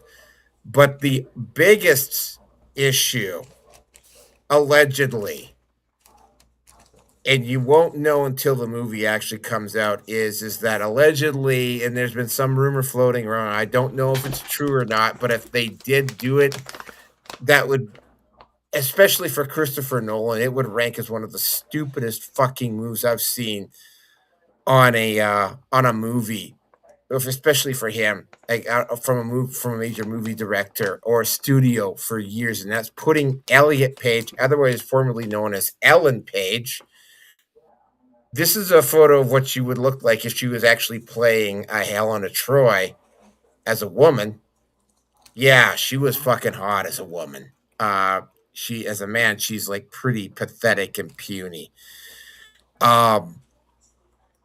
But there's a rumor floating around that they have him, because it's a her that transitioned, it's a she that transitioned into a he.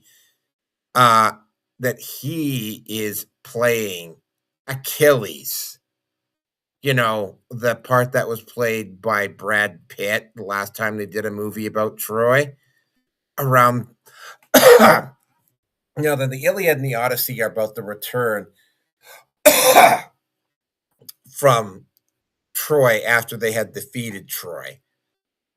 But yeah, also, they didn't have orchestra. And I don't know who made this decision musically for the Odyssey, but they decided that they didn't want any orchestral music for the movie, but they included rap. Yeah, I wish I was making that up, but I'm not.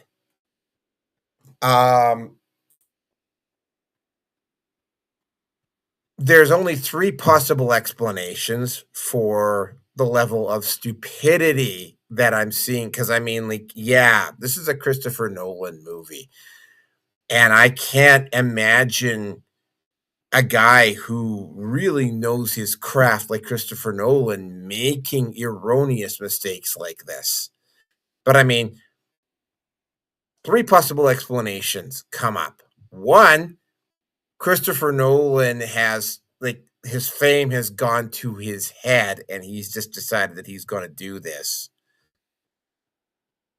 2, they've decided that they want to go for an Oscar for some Oscar nominations. Therefore, they have to insert they have to insert blacks into parts, even on shows that are period pieces. This was eventually, like, when the Academy made those new rules, everybody was saying, yeah, what are you going to do when it turns into a period piece? Right? Like, you're going to have to make race swaps that don't make any sense. And this is exactly what's happened. But they have to do it if they want to be considered for any type of an Oscar or any type of an award out of Hollywood. Right? Or 3, the studios overruled Christopher Nolan and inserted this stuff themselves. Either way, right? Like, we're going to find out whether the Odyssey is actually a good movie or not fairly quickly. When the movie comes out, like, we're going to find out whether they were actually stupid enough to have what the fuck is his name? Elliot Page playing as Achilles, whether they were stupid enough to actually do that. Because if they were stupid enough to do that, right, even if the studio keeps it under wraps, the moment the movie hits the theaters, people are going to find out. Also, and this is something else that I just kind of have to throw in here right at the tail end of this, He-Man is also coming out fairly soon. Now, here's the thing, right? He-Man is a cartoon series from the 80s. Right, there's a character in there called Man-at-Arms. He wasn't a major character. He was a secondary, he was a support cast. But he was basically a white guy with a red. Funny how they always keep doing it to the redheads, right? He was a redheaded guy with a mustache, and he was the head of the guard, I think of the royal guards of the kingdom that He-Man was protecting. He was a white guy, right? In the movie, he is a black guy. Nobody really seems to give a shit because he's not a major character, and it's not like we're dealing with the Iliad and the Odyssey here. We're talking about a TV show from the 80s. Nobody really seems to give a shit that they race swapped. Although, curiously enough, they did it to another redhead. Gotta point that out, though. Nobody gives a shit that they did a race swap with a secondary character from a cartoon series from the 80s. But, and I think you're going to love this, the mainstream media and the woke media are trying to do everything in their power to try to goad guys like Nerdrotic and Ryan Kimmel, and Critical Drinker. They're trying to goad them into some type of a reaction over this character. And it's like, they're like looking at him and going, it's like, look, we know what you're doing. He's not a major character. We don't care.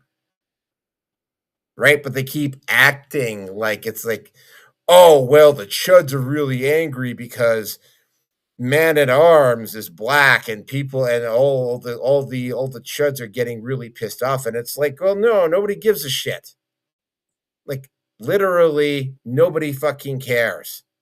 Right? But they keep acting like they do. So, yeah, you're like, Christopher Nolan is usually a guy who knows what he's doing. So I am going to have to assume that this did not come from Christopher Nolan.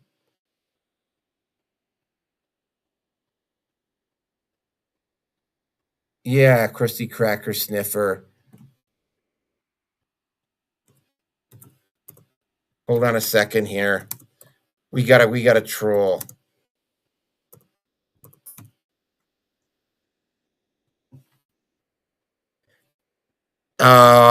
Yeah. So yeah, you're not.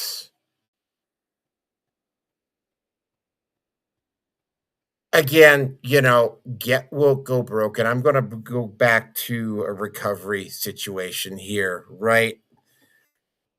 When you're in a situation with, and I've seen, there is a group of people that will continue to do the same thing over and over and over again and expect different results, right?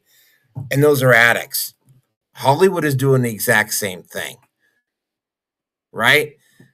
At some point, the money's going to run out. At some point, the goodwill is going to run out.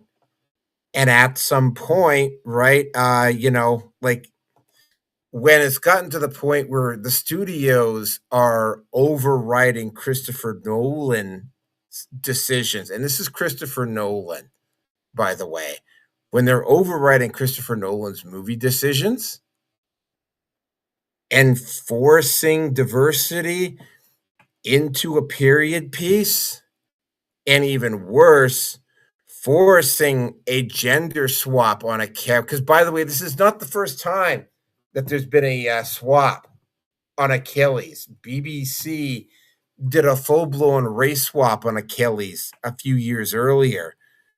Tried to make him out to be a black man. And again, right, the ancient Greek culture was very Greek supremacist. They would not have allowed a black man to have gotten into a position of power like Achilles had, right? So if they did it, we'll find out. Where Elliot Page is on this, who knows? I'm hoping that it's not, that they don't have him in there as Achilles, because if they have him in there as Achilles, man, this movie is going to tank so badly. It's probably going to tank. I mean, even with Christopher Nolan at the helm, you know, I have to point out something.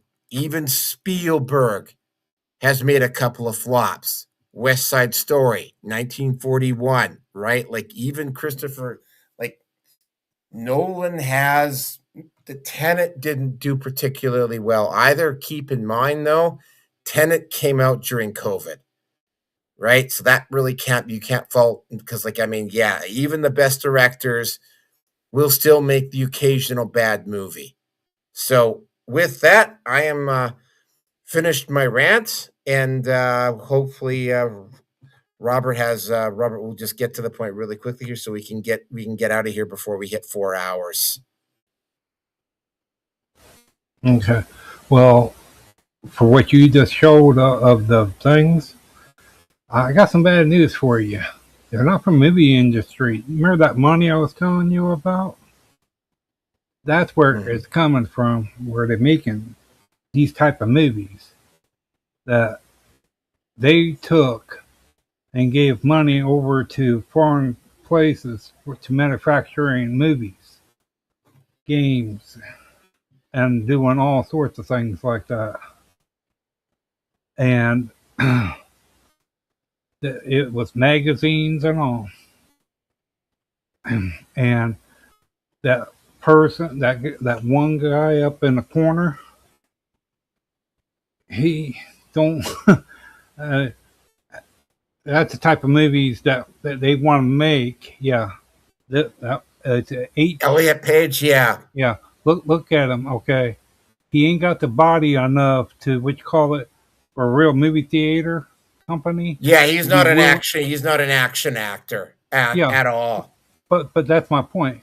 Where they got the money from is from where they places giving this money out to places like that for, like you said about operations for sex operations. They've been doing all sorts of stuff like that. Okay, wide variety for boys, girls. In the U.S., they had to put the stop to about children even being done too. Because they said that it's more mentally harmed than what it is anything else. But that kind of money, that's why Donald Trump had to stop wide variety of uses of different things, because it was running into billions of dollars and nothing to show for it. And to me, when you make movies like this, okay, me as a person, I find that insulting because we, the U.S., don't like people trying to manipulate way our country is supposed to run. And when people sit there and make movies like this, try to what you call it, take the young people and make them think a certain way that this way is wrong and this way is right, that's not always the best thing. You know, to me, I think that's got to be their choice, what they want. Okay, but even then, at a young age, they need to wait until they're an adult really to make a sound thing of what they want in life with everything that's going on. Because, like, for what they're talking about on there, it leads to more problems than it solves. Because for what I've seen, there ain't no real company, and for anyone to sit and be willing to put that kind of money, waste that money when there's far more important things to use that money on. Okay, there's people that looks like that could use that money, like skin and bones. You figure out what better way of using it for that than, I mean, to me, you're ruining a good movie on top of it. When people goes to that point, what is the point of making movies where a person's going to get the crap beat out of them because they're like skin and bones? Okay, and you're going to have to. What is that? What are you trying to decide? What are you trying to say? When people make the movies, okay, that you're small, you're scrawny, and all that, so you're going to die.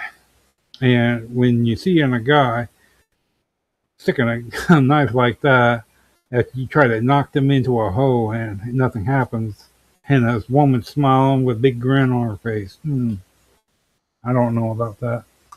But for all the things of the same sex and all that, to me that's what it sounds the way they're doing it. They're doing the thing of same sex where, or if you're a boy or girl, if you want to be a guy, they got a wide variety of things. I can't quite put it in the correct way, but it follows that thing of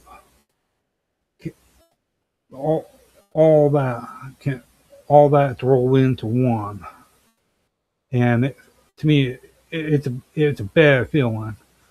Okay, because when you start, to me, when people start doing that, where does it end? Where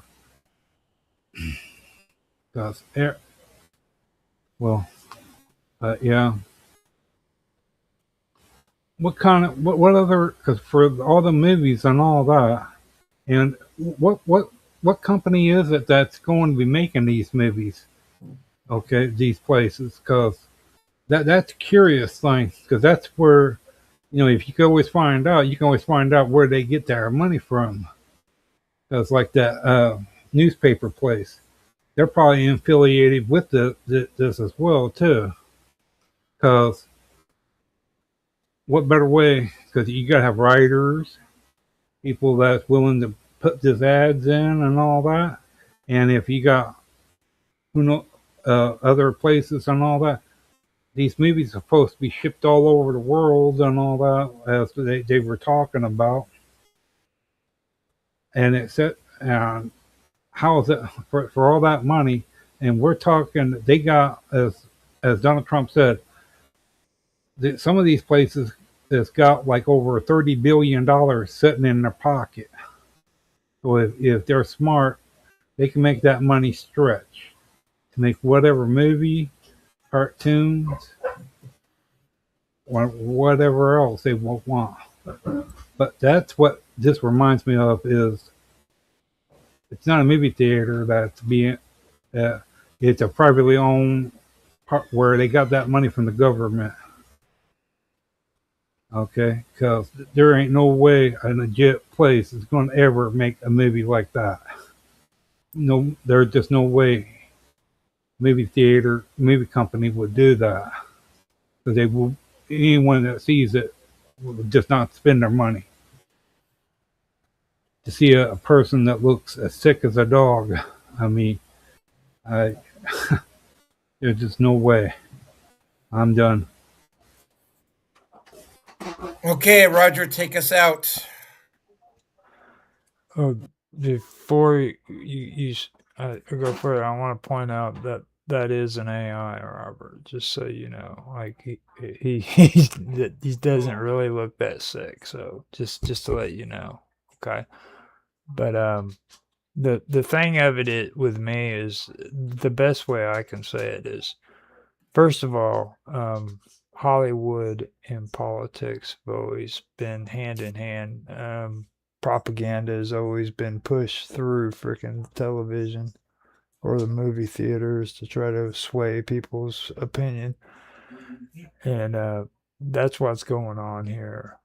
It doesn't even matter if US aid is available now, okay? Because there's been so many freaking deep freaking rooted connections between Hollywood and Washington, D.C. It's pathetic. Back whenever the 70s were going on, we were watching cartoons where they were pushing freaking nuclear energy, and NASA was paying money into freaking cartoons and shit and stuff like that. So there was a lot of that going on, You're gonna find that, and we'll probably see more of that as time goes on. It just depends on what the going trend is for the moment. You know, they'll switch it around to something else once that becomes popular, according to politics.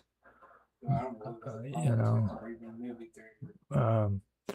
the thing that really gets me about the whole history thing, I don't even like getting involved with talking to you people on the internet when it comes to history, because I really do love history and you know, folklore too, like the Iliads, stuff like that. And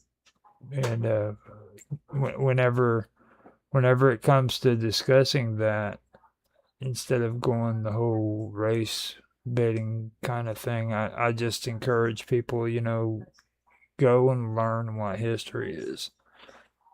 Learn about your culture. You hear all these idiots in England talking about they're trying to take our culture, and they don't know a damn thing about what the hell their culture is. They live 15 miles from a freaking monolith, and they've never visited it. You know what I mean? I couldn't tell you how many people I know from freaking England that says that bullshit, and they don't even freaking know. They've never been to freaking any kind of freaking heritage site that has their culture, has their heritage whatsoever. But then whenever freaking they want to prove some kind of political point, they always talk about they're trying to steal our freaking heritage. What is your heritage? Why don't you tell me what your heritage is? They can't say a word. They don't know nothing about it. It's just a word to them, you know? So the best way I can actually say something constructive to people like that is pick up a book and read your history. And, you know, don't become a conspiracy theorist about that shit, because I know people about that too. Like, they'll read something that they don't like, and all of a sudden, you know, oh, those archaeologists, they're covering it up. They're just denying the truth. That's a load of shit. You know, these people freaking they work methodically, inch by inch, with a brush so that they can read a stone freaking tablet. You know what I'm saying? They pick little pieces of freaking everything up and put it together, and then they freaking decipher it. Okay, that's people who freaking actually care about what they're doing. So kind of get that shit out of your mind, you know. And I blame a lot of that on freaking mental illness too. You know, we live in a world where we want freaking what we believe to be true proven, and when it's not proven, we get angry about it and we lash out. Everybody does it, but you also have another part in your brain that can say, look, you need to squash that, you know, because that's not healthy for you at all. And I don't care about anybody else. It's not healthy for me or anybody else to think like that. So the best thing to do is just kind of keep a clear and sober mind about this stuff, you know, because it's very important. Now, when it does come to that region, I do want to say something historically that everybody keeps forgetting. And I've gotten in arguments with people about the freaking invention of the will, okay, because of this. But this one fact that people need to remember is the freaking Arab invasion. That's what changed everything in the Middle East. Okay? If you do the research, you'll find out that's why you have a lot of the darker skinned people up in areas like freaking Turkey, in freaking Libya, in even the northern part of Iraq. It's because after the freaking Arab invasion, that's when it started happening, where the skin colors changed. But most of that was actually Aryan territory, white-skinned people. Okay. Yeah. I mean, the Romans kind of had blacks in Europe, but most of them were either were soldiers from Africa or slaves or gladiators. Now, There was definitely no black nobility in when the it when Roman it Empire. when it comes to Rome, that's a different story because they had Sicily, and Rome was well known for their associations with Sicilians, and Sicilians traveled all the time to Egypt. They were all into that. So there could, and there's a lot of people that say that there are strains of African American or African in the Sicilians. And, Oh, I wouldn't doubt that at all. you know, Not but with the Sicilians, absolutely. you know, so Rome is a little bit different than Greece. So just there are different there's different aspects to everything when it comes to all that. So but like I said, you know, take time to read history. And I'm saying this to the people whoever is listening because it's very important. Know what your heritage is. If you're saying that they're trying to steal your freaking traditions and your heritage and your way of life, you need to know what the hell you're talking about, you know? Going down to the freaking corner and buying a freaking cheeseburger isn't your freaking way of life. It's not your tradition or your heritage. It's just you freaking living a fat, slobby life with greasy freaking hamburgers. Watch it, buddy. I like hamburgers. But I mean that's all I can really say about it. And you know, all of this stuff in Hollywood, that's entertainment.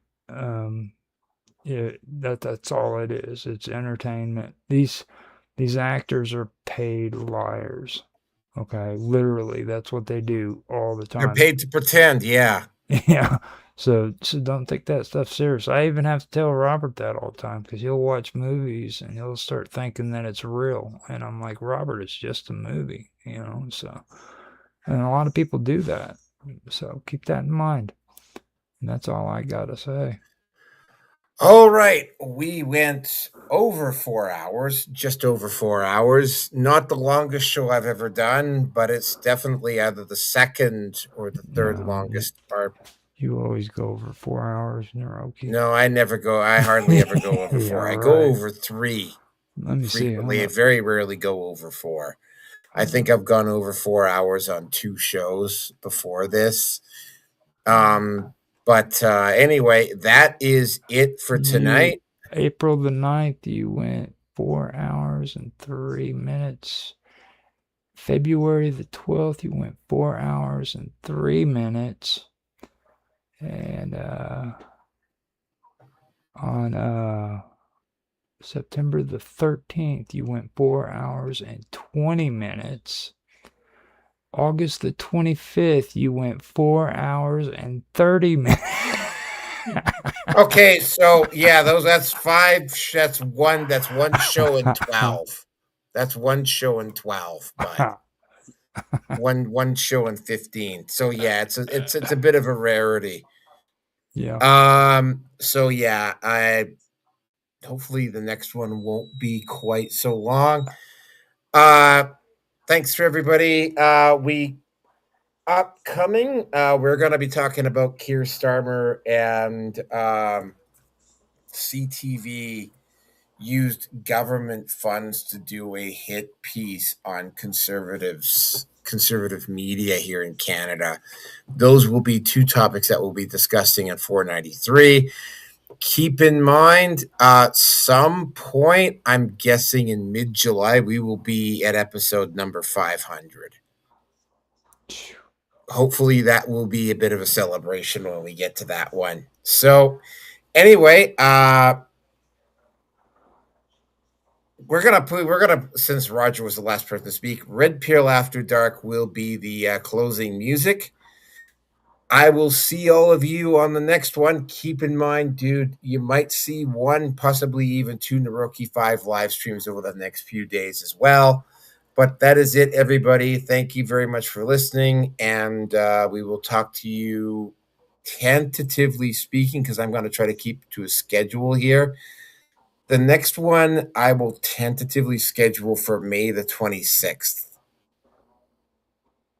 All right. So that will be the next show. All right. So here we go. Red Pill After Dark. Right after I get A couple of new logos that got made. There we go. Red Pill After Dark, and this will be it for tonight. Thank you very much for listening, everybody.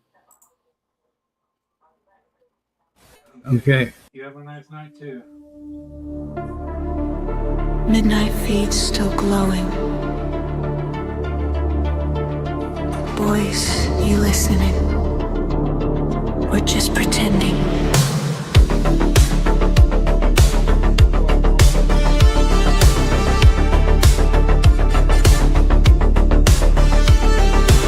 Petitions rising in the frozen west. Cold fire under Alberta's chest. Maps don't move, but the people do. Power hums when the silence breaks through. Minneapolis burning around the edges. Not the players, just the ones near the ledges. Warnings whisper through polished teeth.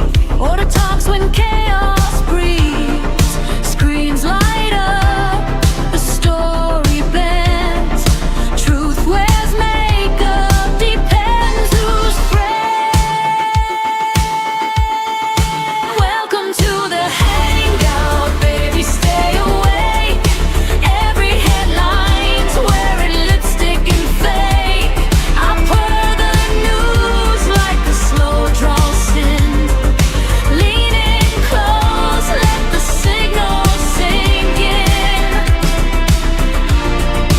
Red Pill Nation after dawn. I don't scream, I leave a